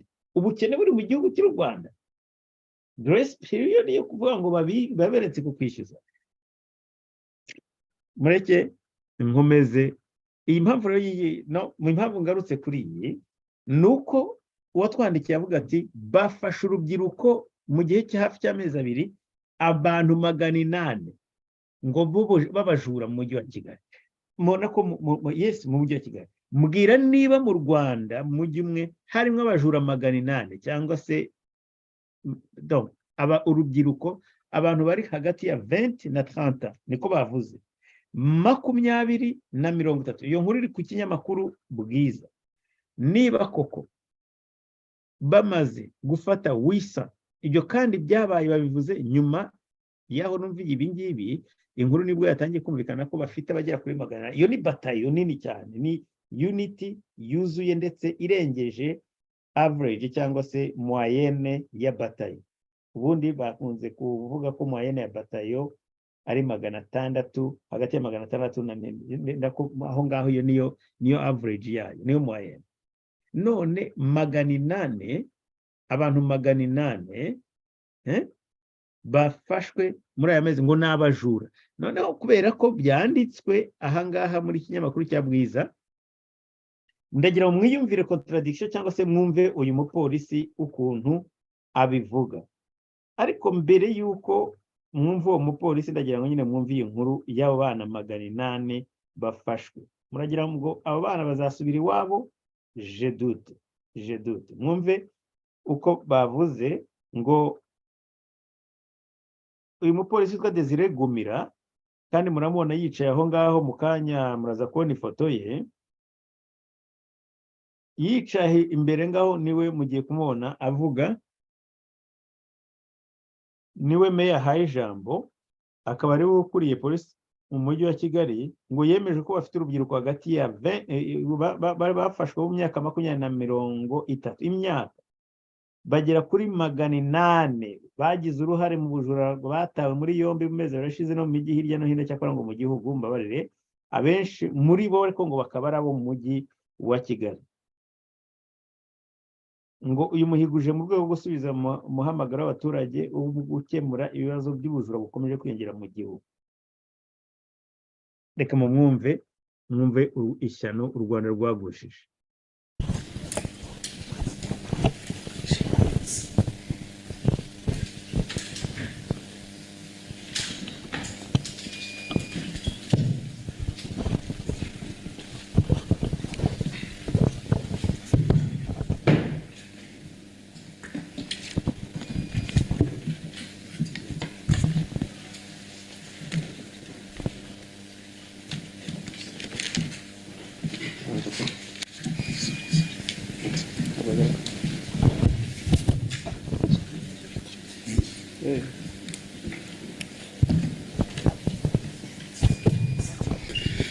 murakoze nyakubahwa Lord Mayor, murakoze abafatanyabikorwa abanyamakuru bari aha.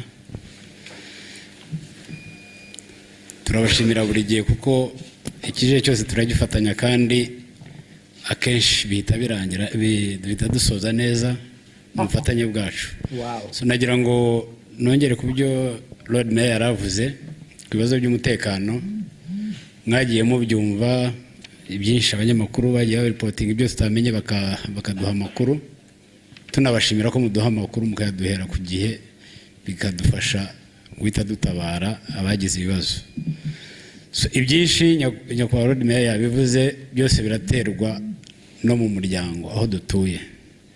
Izi nsoresore yavugaga n'urubyiruko, yashaka kuvuga urubyiruko ko aho tugenda dufata bari hagati y'imyaka 20 na 29 na 30. Aba bose n'abana baba mu mago yacu, n'abaturanyi, n'abana bavuye mu ishuri ntibasubireyo, ntibashake gukora akazi gasanzwe kakwinjiza amafaranga batunga, ahubwo bagashaka kubaho batarushye, nicyo kibatera kwiba.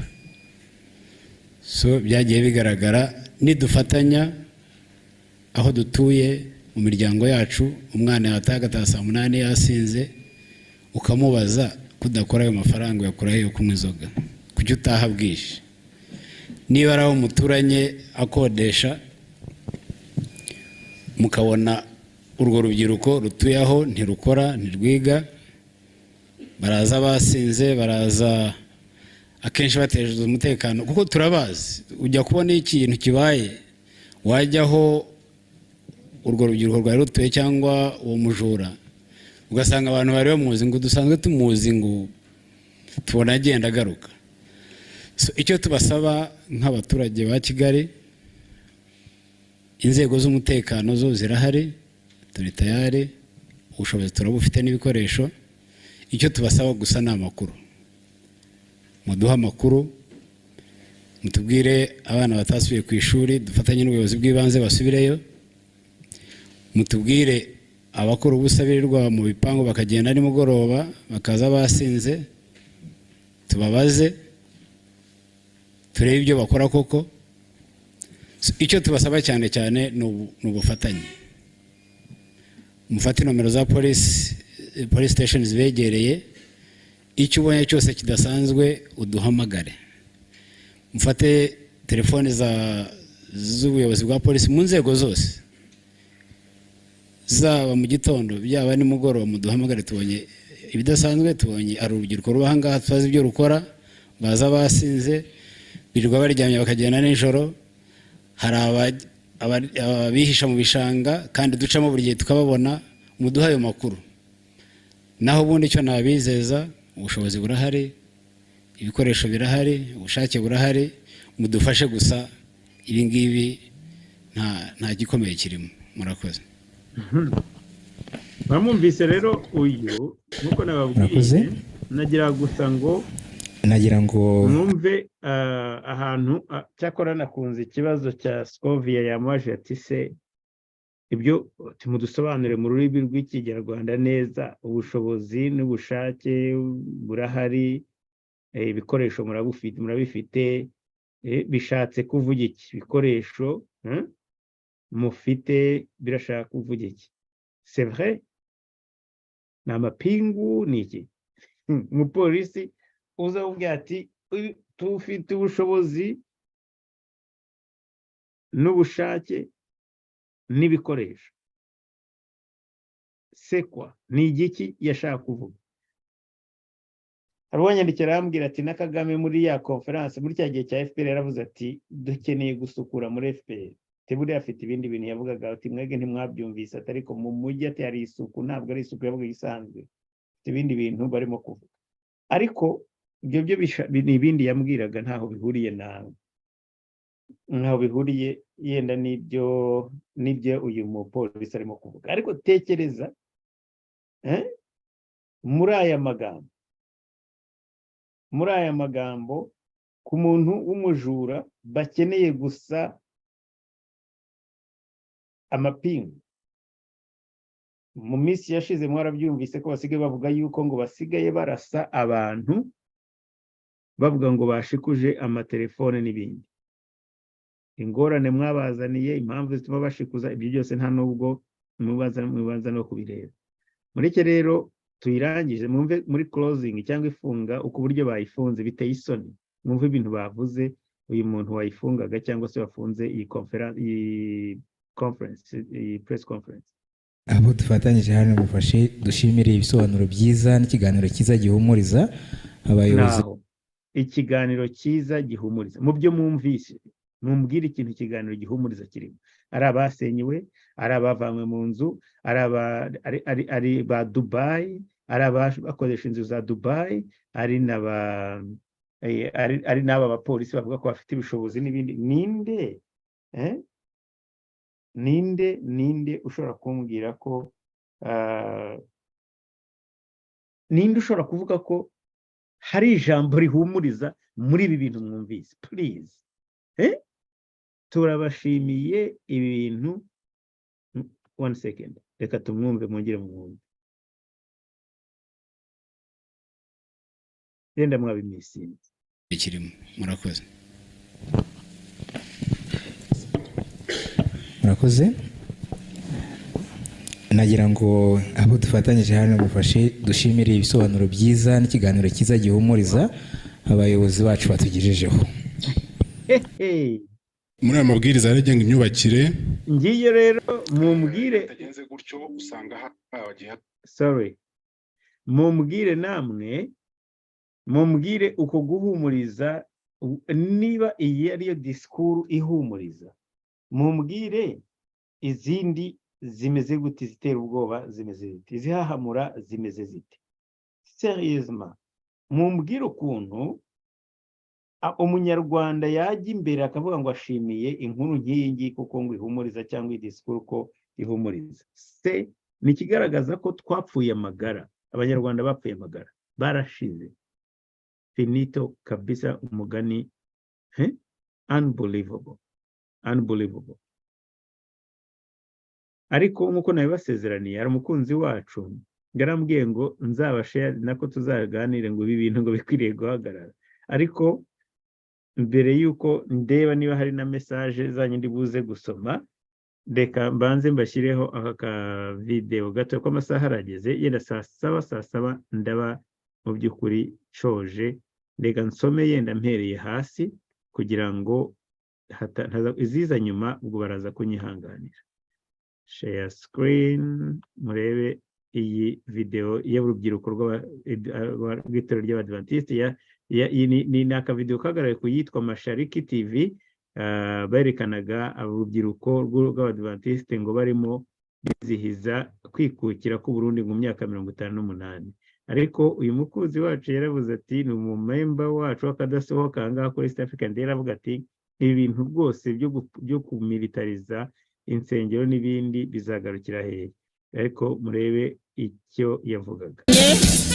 Bagire defile babandanye kugira ngo ducunguze umwanya umwe. Ego rero murakoze cyane. Ni by'ukuri aba n'abagize urwaruka rwo mu isengero ry'Abadventiste b'umunsi w'indwi nabo nk'uko mwama mwabibonye Imana irabatera iteka maze bagashyika aha hantu. No muri uyu mwanya rero turafise abantu babiri baje kugira ngo batangurane n'uyu defile yateguwe. Abo babiri nyene nibo baje baserukira uyu mugwi munini uri nyuma. By'ukuri ntawe wobura gushimira Imana ku kanya keza nk'aka tumaze guhabwa. Inyuma yabo rero haje abantu bane gusa. Abo bane aha niko nakase gusa kugira ngo nyine murebe ibi. Ariko aha ni Burundi. Murabizi ko mu Rwanda aho bajya muri mimbara ngo bakajya kuvuga ngo ibyitwa ngo gerayo amahoro, ngo ibyitwa kwa n'ibindi byarangiritse. Ibintu byarangiritse ibijyanye na mu by'ukuri ku bijyanye na itorero ntabwo rigihari. Itorero sefini ntabwo itorero rikiri kuri ntabwo rigikora itorero, ni ibintu biravanze. Usanga biraba PC Kabera bari imbere ya Mimbara barimo barigisha abantu hari ahantu ubundi kera baravuga ngo nahera, ibyo byararangiye. Ndagira ngo mu kanya ngaruke ngiye kugaruka ndebe ko naca muri message zanyu, ariko ibi byo rwose ntibibakange. Isi ntabwo ari bo, hari abakatolike, abaporoso bose. Ivanjiri mu Rwanda ho yabaye ivanjiri ni FPR Inkotanyi. Mureke rero nongere mbashimire ko twari kumwe nako ko twabanye muri kiganiro muri iyi ntuza yose muri iki gice cya mbere, ariko ndagira ngo mpere kuri message zo hasi nzamura kugira ngo ne kugeza isaa 7 nkiri muri studio. Namwe ndibaza ko ari byo kuba ari ku mugabane wa Amerika bo rwose baba nabo barambiwe. Mureke nsome ubutumwa bwanyu mpereye hasi. Tere message rero ntangiriyeho ni ya avi Kanyese nako reka ubundi kuva kera bita ba jeunesse adventiste bose bafite ibintu byiza bakora biga ijambo ry'Imana, ubu babaye abasirikari neza neza. Yes, bira bintu, ariko hari aho nkunze kubona ibintu byitwa pathfinders. Ubundi babigishaga skills, bakabigisha gucana umuriro ugeze mu ishyamba. Nkatwe ibyo batwigishaga baravugaga bati ugeze mu ishyamba ukaba wabuze uburyo wabuze uburyo usubira iwanyu, umuriro ugacana umuriro kuri harya urushingo, muraruzi urushingo, ugakaraga urushingo kugeza igihe ubonye umuriro. Ibyo bintu barabitwigishaga muri Pathfinders Agnesi, niba ubyibuka. Noneho bakaba bafite twari dufite n'uburyo bashobora kwigisha kubaka isinde naryo mu musozi, ukaba ushobora kubaka ibintu mu itaka n'umucaca, sibyo, ukayegura ukaba wayigira ugasakara ikintu, ukaba ugashinga ibiti ukabigonda, warangiza ugahita ukata neza, warangiza ukabirambika hejuru, ukaba ushobora kubamo hariyo ukabyubaka. Ibyo bintu twarabyiba, ukabyugamamo cyangwa ukabituramo. Ibyo bintu twarabyize. Ndibaza ko ari byo bari bakwiriye kuba bigisha aba bantu ariko genda ibyo bya discipline, je pense ko ari cyo kintu baba bikorera kugira ngo berekane ko bashobora kugira discipline, nabwo yenda ahari. Message yundi nawe yavuze ati Jean Paul ati ufite agakwafi hakeza n'uruhu rwawe ni bo. Urakoze cyane, nibyo nasekaga nabibonye. Sorege Jean Paul zatera imitero ngo agatsiko kakurikiranye abacuruzi bari bafitanye n'abasirikare bakuru, bafatanyije n'abasirikare bakuru ba Kinani, ngo nibyo bamwe bazize nka bakaje guhakwa. Okay, ibyo ni ibyo gukurikirana umugani wawe. Ngiye gukurikirana ngo ubushake navugaga hariya avuga ko ari ubushake bwo kurasa, kubafata no kubarasa, cyangwa se bakabajyana no mu gisirikare. Niki kitumvikana, siko biyabajije kubera ubwoba, naho yari yumvise ibyo yaravuze. Yes, sinzi, ego nari nagiye kuvuga le physicien, sinzi ibyo urimo kuvuga gitamisi niba ari jewe. Ariko ubwo n'undi wabwiraga. Yes, barafite ubwoba cyane. Lavina no, ubwo ngo abantu 800 bagiye kubajyana muri M23. Ikibazo nuko za Sukhoi za RDC zabamarira. Watekereje kuki udatekereza na Benin? Kitatekereza ko bagiye no kugenda muri Benin no muri yehorere, ndetse bavuze ko ari ahantu ibihugu bihanye imbibi n'abariya bo muri Benin. Rukundo utabarwayi ndakurahiye.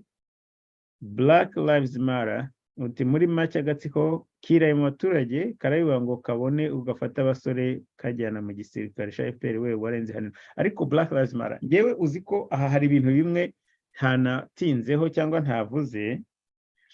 hari nk'ikintu cy'uko bavuze ngo abantu mujye muhamagara ngo muze mutubwire abantu ngo bari birirwa baryamye.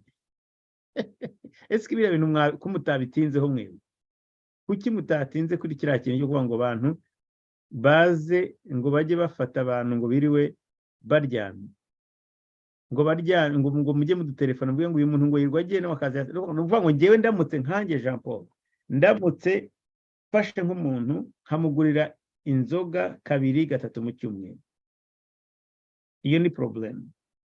Cyangwa se akaza yasinze, c'est vrai, cyangwa yanyoye za make agasinda, yarangiza akaza ngo akarirwa aryamye ngo kubera ko adafite akazi. Donc ibyo birahagije ko bahamagara polisi ikaza ikamutwara, ngutaha saa 8 z'ijoro. Biteye ubwoba, biteye ubwoba reasoning y'abari abantu.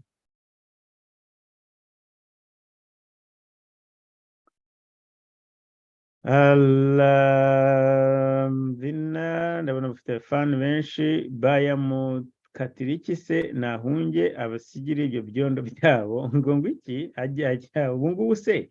By the way, urakoze Manuel Marafiki, urashaka yaba yari ahantu bashaka justice koko. Aba bantu bagombye kuba, uyu muntu yagombye kuba nawe ari hamwe kuri press conference abafasha gusubiza ibibazo bimwe muri ibyo ngibyo, ariko impamvu adahari nawe urabyumva, niyo bataramwisha. Komera cyane umusaza, yewe iby'iwacu nsigaye mbura icyo mbivugaho nk'uko byarenze ubwenge bwa muntu gusa. Courage in exposing the evilness. Yes, Black Lives Matter ni inshingano rwose narayihaye kandi nzayikomeza, kuko ibi nibyo nabo bamwe barabyumva kandi n'abandi bakwiriye kubyumva, kuko niba turamutse ducecetse tugasa naho noneho tutakinabivuga, bazibaza ko twakiriye iyi vanjiri yabo. No, ni byiza ko tubabwira ko tutayakiriye, kandi bakamenya ko bya bindi baba babeshya bashaka kumasika abantu, twebwe tuba twabivumbuye. Iyo bashaka kugira ngo bahishe isura yabo, ni byiza ko tuzajya tuyexpose. Ariko ibyo uvuga nibyo benshi biri upsetting ku buryo rimwe na rimwe uravuga uti wanabireka koko. Nizere ko bano bakire bo kwa Dubai batigeze baseka abaturage babanyahe. La terre tourne kaga nous tourne wallahi. Uwo ni Lavina.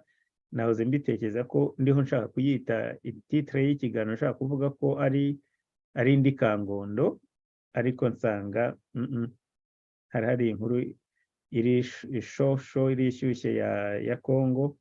Donc ariko ibyo nabitekereje. Lavina, uyu wicaye hariya uvuga ni umwe watitiraga imbere ya Kagame. Yes, ni umwe muri abo. Emmanuel Aime mutagatifu mwiza. Yes, Marafiki ntagisigaye, ariko arimo arasubiza Marafiki, I'm sorry. Nguragaruka arangije Rukundo.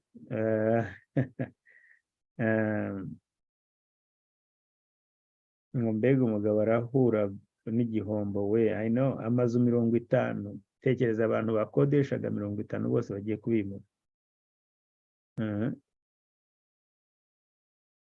Ngisa naceceke. Umugoroba umugabo arigira geno kwayo TV ngo bonjour Kagame the you know what. Ngo niberure banavuge ko hari umushoramari uhashaka, naho ibindi ni bwebwe. Rukundo ntabwo nta buntu umushoramari ahise barabagira. Ninde wajya ku investisa ubu ngubu? Hari kinyoma, lies.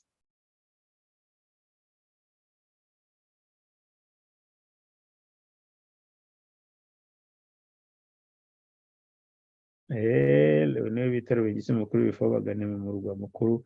Aba bazashakaho birukira batekereje karengane bakorera abantu bahabure. Ngo yigira nk'ikizongwe gusa se. Ngo itafari rya Dubai ritakase. Kagoma uravuga wa muntu wakubise riri akarigiye avuga ko yakubise umuntu itafari ngo ntataki. Briefing ukwezi kwa 20 navuze ngo iki hariya 20 ukwezi kwa 2023 cyangwa no ni kutariki ya 23 rukundo ntabwo nabyibuka ibyo bintu ari n'umuntu kare wambwiye ngo ntabwo nzi kuvuga ngo rwishe ya nkaro cyayirimo uyu mugabo wo wihamije icyaha cyo kubita abantu amatafari cya gifobagane cyawo ngo ni ribu cyari gikwiye kumukurikirana je muntu urumva ko ntabyumvise nabi nawe wabyumvise cyakoza Dubai ntiyigora yubakisha ibitaka bitagira isima n'izitaragwa zizagwa rukundo umuntu aringize ngo ari kubita umufundi aho gutaka hataka ngo itafari ngo naringize ngo Omari we ngo ndi kubita umufundi se yitwa Omari Karegeya nawe mu minsi itashobora kwisanga amaboko ataraye mu minsi ishize ribu yaramuhamagaje imumarana 4 heures uyu arabeshya ntabwo yatera umufundi itafari ahubwo arimo gucinya inkoro ni nayo mpamvu utekereza rukundo ko ashobora kutazahamagarwa na polisi kuko biriya nibyo baba bashaka biriya barabikunze cyane Billy Ekenge faces nyinshi cyane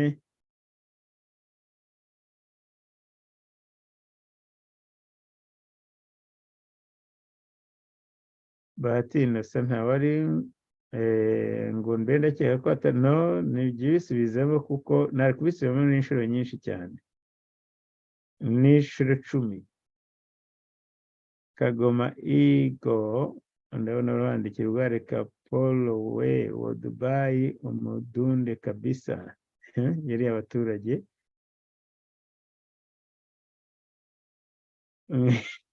umugore wasabye ibibazo n'imbazi nzigirene uwo nguwo yagiye rugikubita ngo Bunyoni yigeze kubwira Pin Ndayishimiye ngo niba ari umugabo azaze barasane ibyo ngibyo ngenzi gusa ko bahanganye mu masengero muri ma prière Bunyoni yari amaze kugira umwana Angelova ariko rwose nibyo se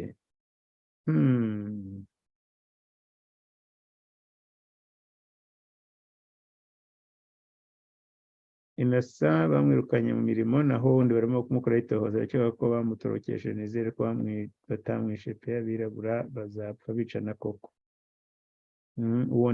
okay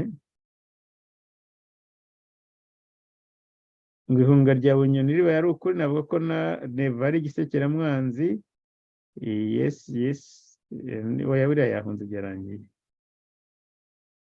Engeka turebe neza aho badede exactement Kagoma nanjye hangaha ndabona bitari ntabwo byoroshye turabashuje JP ni Alpha Bunyoni umugabo akundaga birthdays na gift reba mbese iyo foto iri aho ngaho ku kiganiro ukuntu bose bambaye imyenda isa famille yose ngo ntacyo yavuze kubavuga ku biganiro M23 kandi u Rwanda rutaganira na FDLR ntibabivuze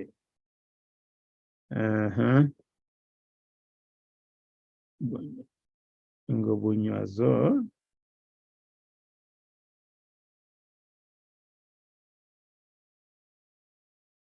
ngo uzashake amakuru y'iramirambo yasanzwe mu cyuzi kuko hari abavuga ko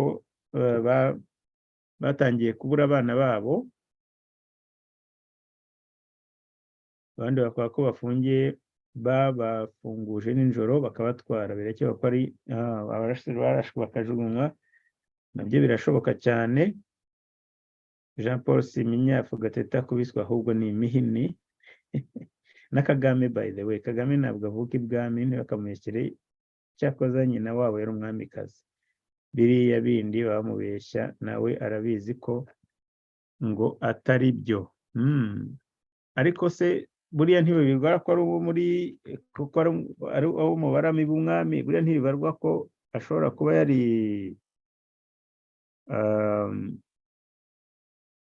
ntibishobora kubarwa ko yari uwo mu bwami buriya ubundi ngo Kagame afite amaranka y'abasazi iya nzu ya Dubai na Congo ya na Kagame ifite amaranka y'abasazi se bayisenye buriya rero hariya urakoze cyane buriya mbwira n'iyundi witwa Malike iy'abasazi n'iyundi. Dubai ni umudugudu. Kuki bataretse ngo asige irindi rangi cyangwa niba ari amashashi? Biriya ni iby'ububandi, biriya ni ukubeshya. Yani ukubeshya rwose. Uriya yazize indi, ni ukuvuga ngo yaraba yabagabanye. Imfura z'u Rwanda mugire amahoro mukomere kandi mbifurije ikiganiro cyiza. JP ndabasuje namwe ni number 1 kandi urakoze. Bonjour beaucoup Jean Paul, mwebwe ntimujya mwakira ubuhamya bwacu kukahise. Sorry for disturbing, please. Oya twabwakira IV smage niba ufite uzaburungiki. Iyo ni turufu ije gukuramo bwana se ngo ibiganiro nande FDLR nibidakunda byitwa ko bwitwa ibyo kabisa. Byitwa ibyo kabisa. Ubu se ngo ko Kigali ishaka ubutaka bw'u Rwanda bwometse kuri RDC, urumva bigifitanye isano na M23. I know. Cyprien Nyandwi, uwo ni wa mugani w'ikinyarwanda ugira uti umuntu amara yicaye ajya gukamera agahagarara. Sali nawe Cyprien, sali. Merci. Dubai yafatanyije na FDLR ahubwo yapfunyikiye amazi irahomba, none bamwigaranzuye. Jenerali Karegeya ntiyavuze. None se Rukundo ko wumvise ko afite abantu bari bakodesheje muri ayo mazu bari barimo, kuki bataretse noneho icyo gihombo nibura banki zikabateza tukabibona, banki ikakora procedure nk'uko bisanzwe? Kuki meya na Kagame aribo bantu bavansa ikibazo mbere y'uko banki cyavansa? Ngo abavugane na FDLR. Wow, noneho ntangiye kumva ko Congo izakemura ikibazo kabisa. Burya mu buzima buri wese agira icyo yikururira. Kagame intambara yo gushotora biramurangiza. Oui, c'est vrai. Abraham mahoro. Yes. Biriya nahoze mbivuga mu minsi yashize ko kimwe kizaya kivaho haza ikindi. Nanjye ndagusuje Emma, TV show, komera cyane, ntugahungabane Rukundo. Thank you. The Magahuras nawe ndagusuhuje, ukomere cyane. Sunday Bihame nawe karibu cyane. Kiyago muntu wanjye, merci beaucoup. Likes nyinshi, ariko abanyarwanda bazakira mitwe ryari? None se umuntu w'umuyobozi nka Kagame kuki adahagarara mu bantu ngo avuge ikibazo nyacyo afitanye na Dubai? Nawe wikwigiza nka na Agnes. Kagame uramuzi, umaze kumumenya. Yari yarigize akaraha kajya yasondeka abantu kandi akabatwara amafaranga menshi. Wabonye aho umuntu yubakisha ibitaka nta sima koko? Iyi mushumba kubise inka zitarize nyirinka aramuhonda. Yewe umva n'izikomeye barazitwara, sinzi ko navuga ko ari cyo azizi. Kagame yararangiye, igisigaye no guhirima. Asigaye yatumirwa n'uduperezida tudashinga. Za high table yarazibuze burundu. Ariko mwarebye ahantu yagiye kujya gufungura ya pont cya kiraro bamwitiriwe, ukuntu nabwo yari yicaye ahantu buriye hejuru bahagararanye. Nabuze n'ubutaha bazakarya tu. Iyo byo kugana na FDLR ndumva noneho DRC nayo irota ku manywa. What do you mean? FDLR ni igana na FDLR nzamenya ko isi yarangiye. Oya, icyo bavuga Rukundo hariya si ukuvuga ngo wenda baranaganira, ariko niho kubabwira ati funga kinwa. Kandi noneho Misiri imbere. By the way, ntabwo nabashyireho ibyo Armenia yavuze. Iyo mushaka nari kubashyiraho ntuza yose, ariko urabizi, reka nzayi uploading yose muzayishyiraho mwumve iriya briefing. Armenia we yavuze ati ingabo za Red Tabara nandi doko na FDLR z'amahanga ngo zitahi wabo byihutirwa. What does that mean? What does that mean? General Sumbirigi, he's sweating and between the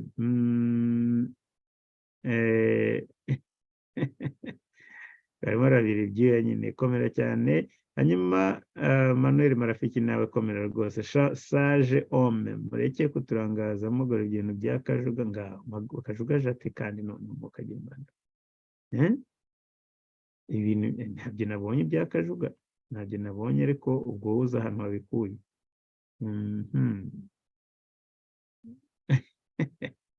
Ngo bivanye ko nari navuze ko umuntu ariko natanze nimero yanjye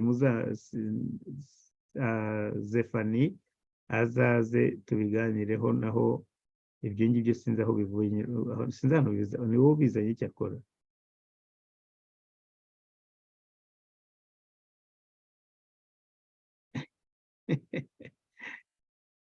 Mukesha Maria, lunette zawe zigukoresha gymnastique ni cyane, tuzagutwerere iz'amaso avec port permanent wambara ntuzivanemo kereka ugiye kuryama.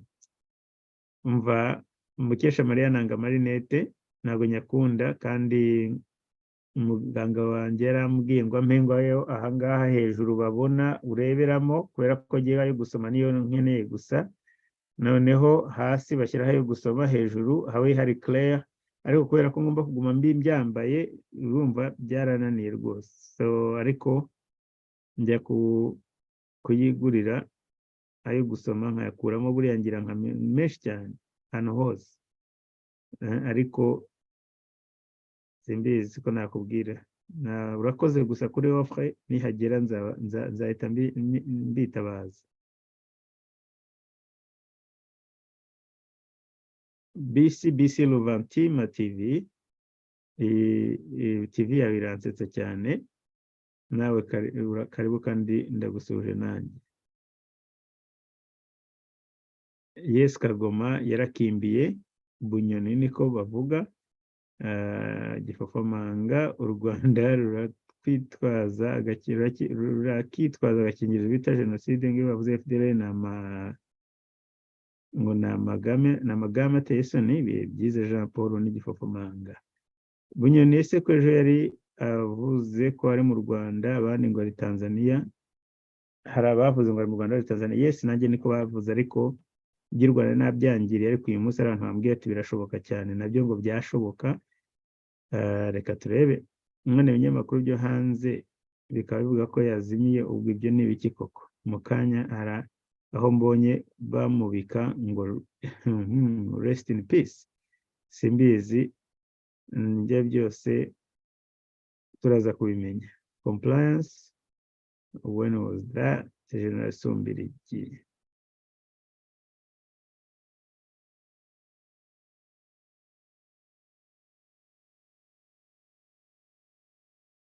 Sage Ome murandikira na cyiza, sinzi aho mwamvuze ngo ambasaderi kubeshya, sinzi uwo wavuga nkuru nziza gadi banza ari u Rwanda. Niba ari u Rwanda turabizi ko ikinyoma ari ikintu cyabo, nta byago nko kuba ambasaderi w'ingoma irembera cyangwa ingoma ya Kagame ya general. Uyu Gatete ari muri situation imwe na ambasaderi Bizimana mu myaka 93-94, kuko niwe wari wicaye kuri iriya ntebe. Hari umuntu wankosoye ambwira ko mu bambasaderi navuze Mushyo atari muri Kamanzi. Mushyo ni ambasaderi muri Russia, ngo ntabwo akiri muri China. M23 ntabwo yigeze iva mu bice. Agnes, yes, ibyo wabibwira bariya abantu bakabimenya. Ibi nibyo bita gusamba usaze imigeri. Fantomas Pike, gitinya icyo abantu batinya kumva, umbwire gito cyanjye gito cy'undi ndyumvireho, ngo ni rukundo. Gifofamanga yakomeje avuga ati M23 RDF, mbwira uko wanegosiya nta ntambara izwi hagati y'ibihugu byombi, ni kwa gukora bya kibande. Yes Sumbirigi kagira inkuru ukuntu baba banditse uwo muvugo. I know wangira ngo ntiyumvise ibyo Kaga yavuze ko pas question de M23 ko bashaka agace ka Congo. ngo ibice birakurikira se kandi ari ababo. Ni Chantal Komani.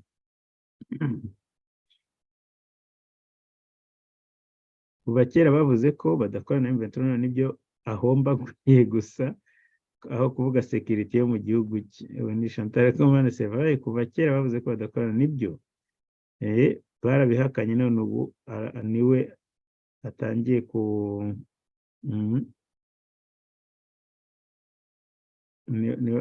batangiye kwirega bakomeje ya gahunda yo gusa yo kuba abavugizi ba M23 kandi bahora bayibacyurira. Umurundi aratinye vraiment ngo is tiptoeing.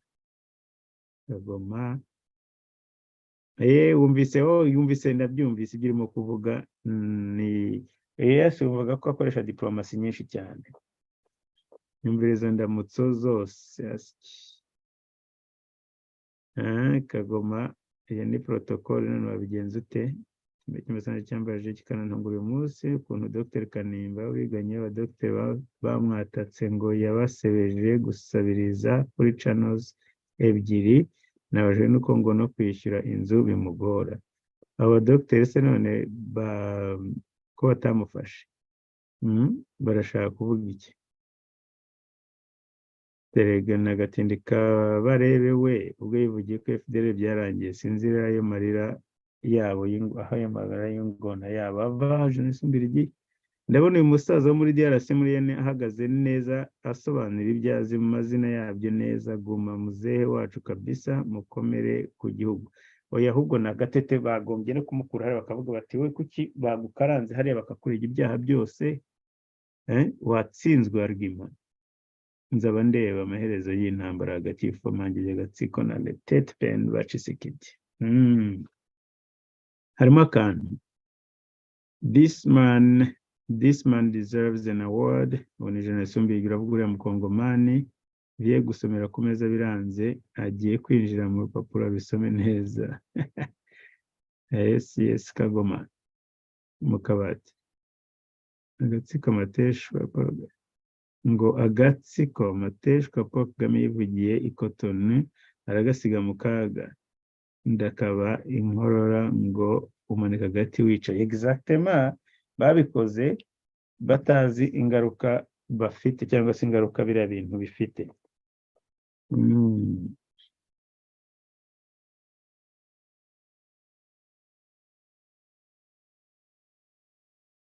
Hari ahantu urukundo byacitse umu interpreter ashobora ko yageza agapote yavuze ko aka kantu ngo being a Hutu nirurangiza yavugaga ko atari ubwa mbere umuperezida w'u Rwanda avuze kuri biriya bintu by'ubutaka avuga ariko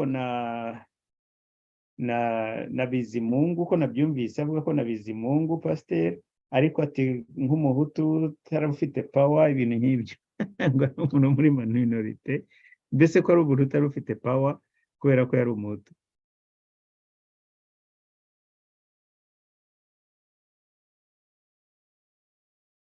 Yes Kagoma nibyo byabishekeje cyane. Yasimbuwe na Lavina uravuga Gasana yasimbuwe na hari abadamu babiri hanako hari umudamu wamusimbuye banza ubu ngubu uwo mudamu yaragiye muri Central Africa afite akazi ka UN ariko ari hagarariye u Rwanda ni u Rwanda rwamutanze nk'umukandida. Nyuma yaho rero nibwo haje Gatete.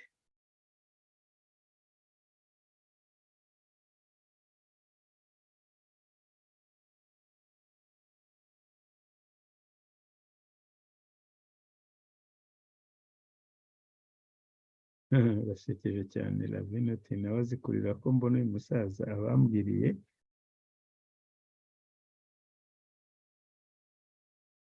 muriho murashimira uyu musaza Agnes ntangiye gucamo nihuta saa saba zageze. Uyu musaza turabo ndaza kubikoherereza ariko izina rye ndarifite ndaza kurikoherereza rwose abapfuye barihuse. Yes Emmanuel umutagatifu mwiza barabizi bose barafite bakabyirengagiza. Arabahamije urabona ko yaje byiteguye. Gatete ari wagombye kuba ari kuri defensive niho natekereza ko yari kuba afite nka page nk'icumi kugeza ubwo bamuhagarika ariko n'abanebwe yazanye udupaje nka dutatu. ngo ntizajya maniye massage homme ati zajya bene yewe umva naho izahajya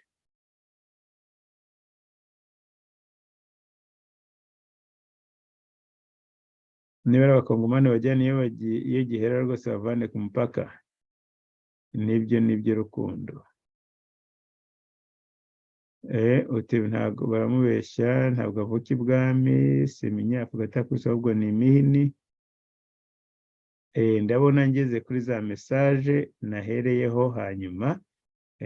Ubwo rero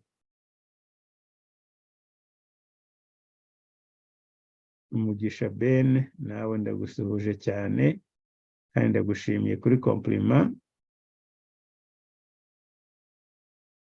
Buyuniya Bahati, iyi makuru urayaduhawe bya Congo navuze ko nzabivuga ejo. Uyu munsi nagarutse mu Rwanda.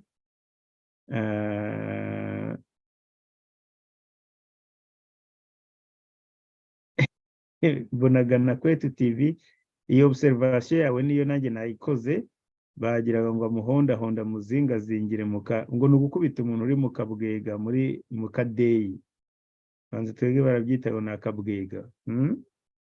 Kagame ntahuriye n'ubwami wa ni Avis. Nibyo ubwami bwari ubunyiginya kayewe n'umwega, ariko ngo bageze bamusimugire bakabega bageze bakora kudeta bakayambura abanyiginya. Tuvugisha ukuri, inzu nyinshi ziri i Kigali zirasondetse zaho zubakishije ibyondo.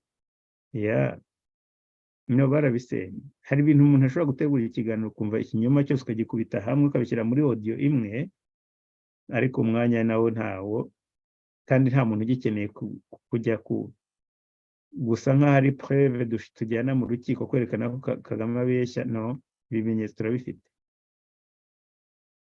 bihagije kandi.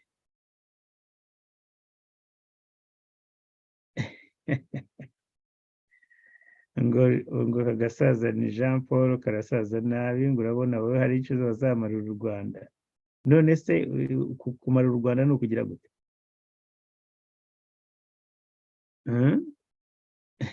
Ngo irizere rizasazira mu buhungiro. Hanyuma sogira ngo nahagiye u Rwanda ntarusize wanjijiwe. Iragira ngo nagirwa naje mu buhungiro u Rwanda ntarusize. Mfite amahoro.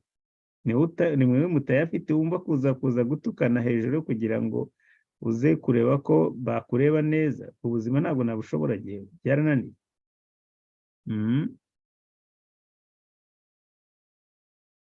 Ariko avi urashaka kumbwira ko ntayasoma message? Hari insana message ntasoma se? Ahantu hari ubuntu bw'ubwenge. Okay, ndabona mpageze kuzo nahereyeho. Reka rero mbasezereho bavandimwe.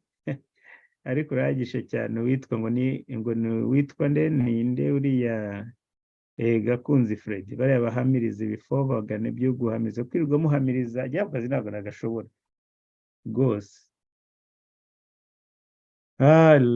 Reka rero tuzongere ejo bavandimwe, mugire ibihe byiza kandi murare aharyana, naho butaha tuzaba turi kumwe ejo amasaha yandi. Inkoko niyo ngoma. Ejo rero nzagaruka noneho muri Congo, nzaba ndi muri Congo, nzanagaruka muri Congo no kuri bya bintu by'imipaka. Nzagaruka no kuri buriya bwicanyi, nzagaruka ku ubwicanyi bwa Muhirwe, nzagaruka kuri amwe umudamu w'Ikamonyi. Hari amakuru akomeje kugaruka aza banyoherereza nako, ariko ejo mfite nibwo nzapfundikira. Ubwo rero nizere ko tuzaba turi kumwe ejo tuzaba turi kumwe mu masaha ya nimugoroba. Muhirwe, Dr. Muhirwe Charles nzamugarukaho. Nzavuga kuri ya mudamu w'Ikamonyi, kuri Congo. Ibyo ni bimwe mu by'ibanze, ariko hari n'ibindi byinshi nzagarukaho ntababwiye uno munsi ko twari dufite iyi breaking news yako yo muri UN. Akaba ariyo mpamvu rero zimwe mu nkuru n'abategura ntashoboye kuzivuga. Na hejo rero mugire ibihe byiza, murara haryana, abandi mugire umunsi mwiza bamaze kubyuka. Ciao.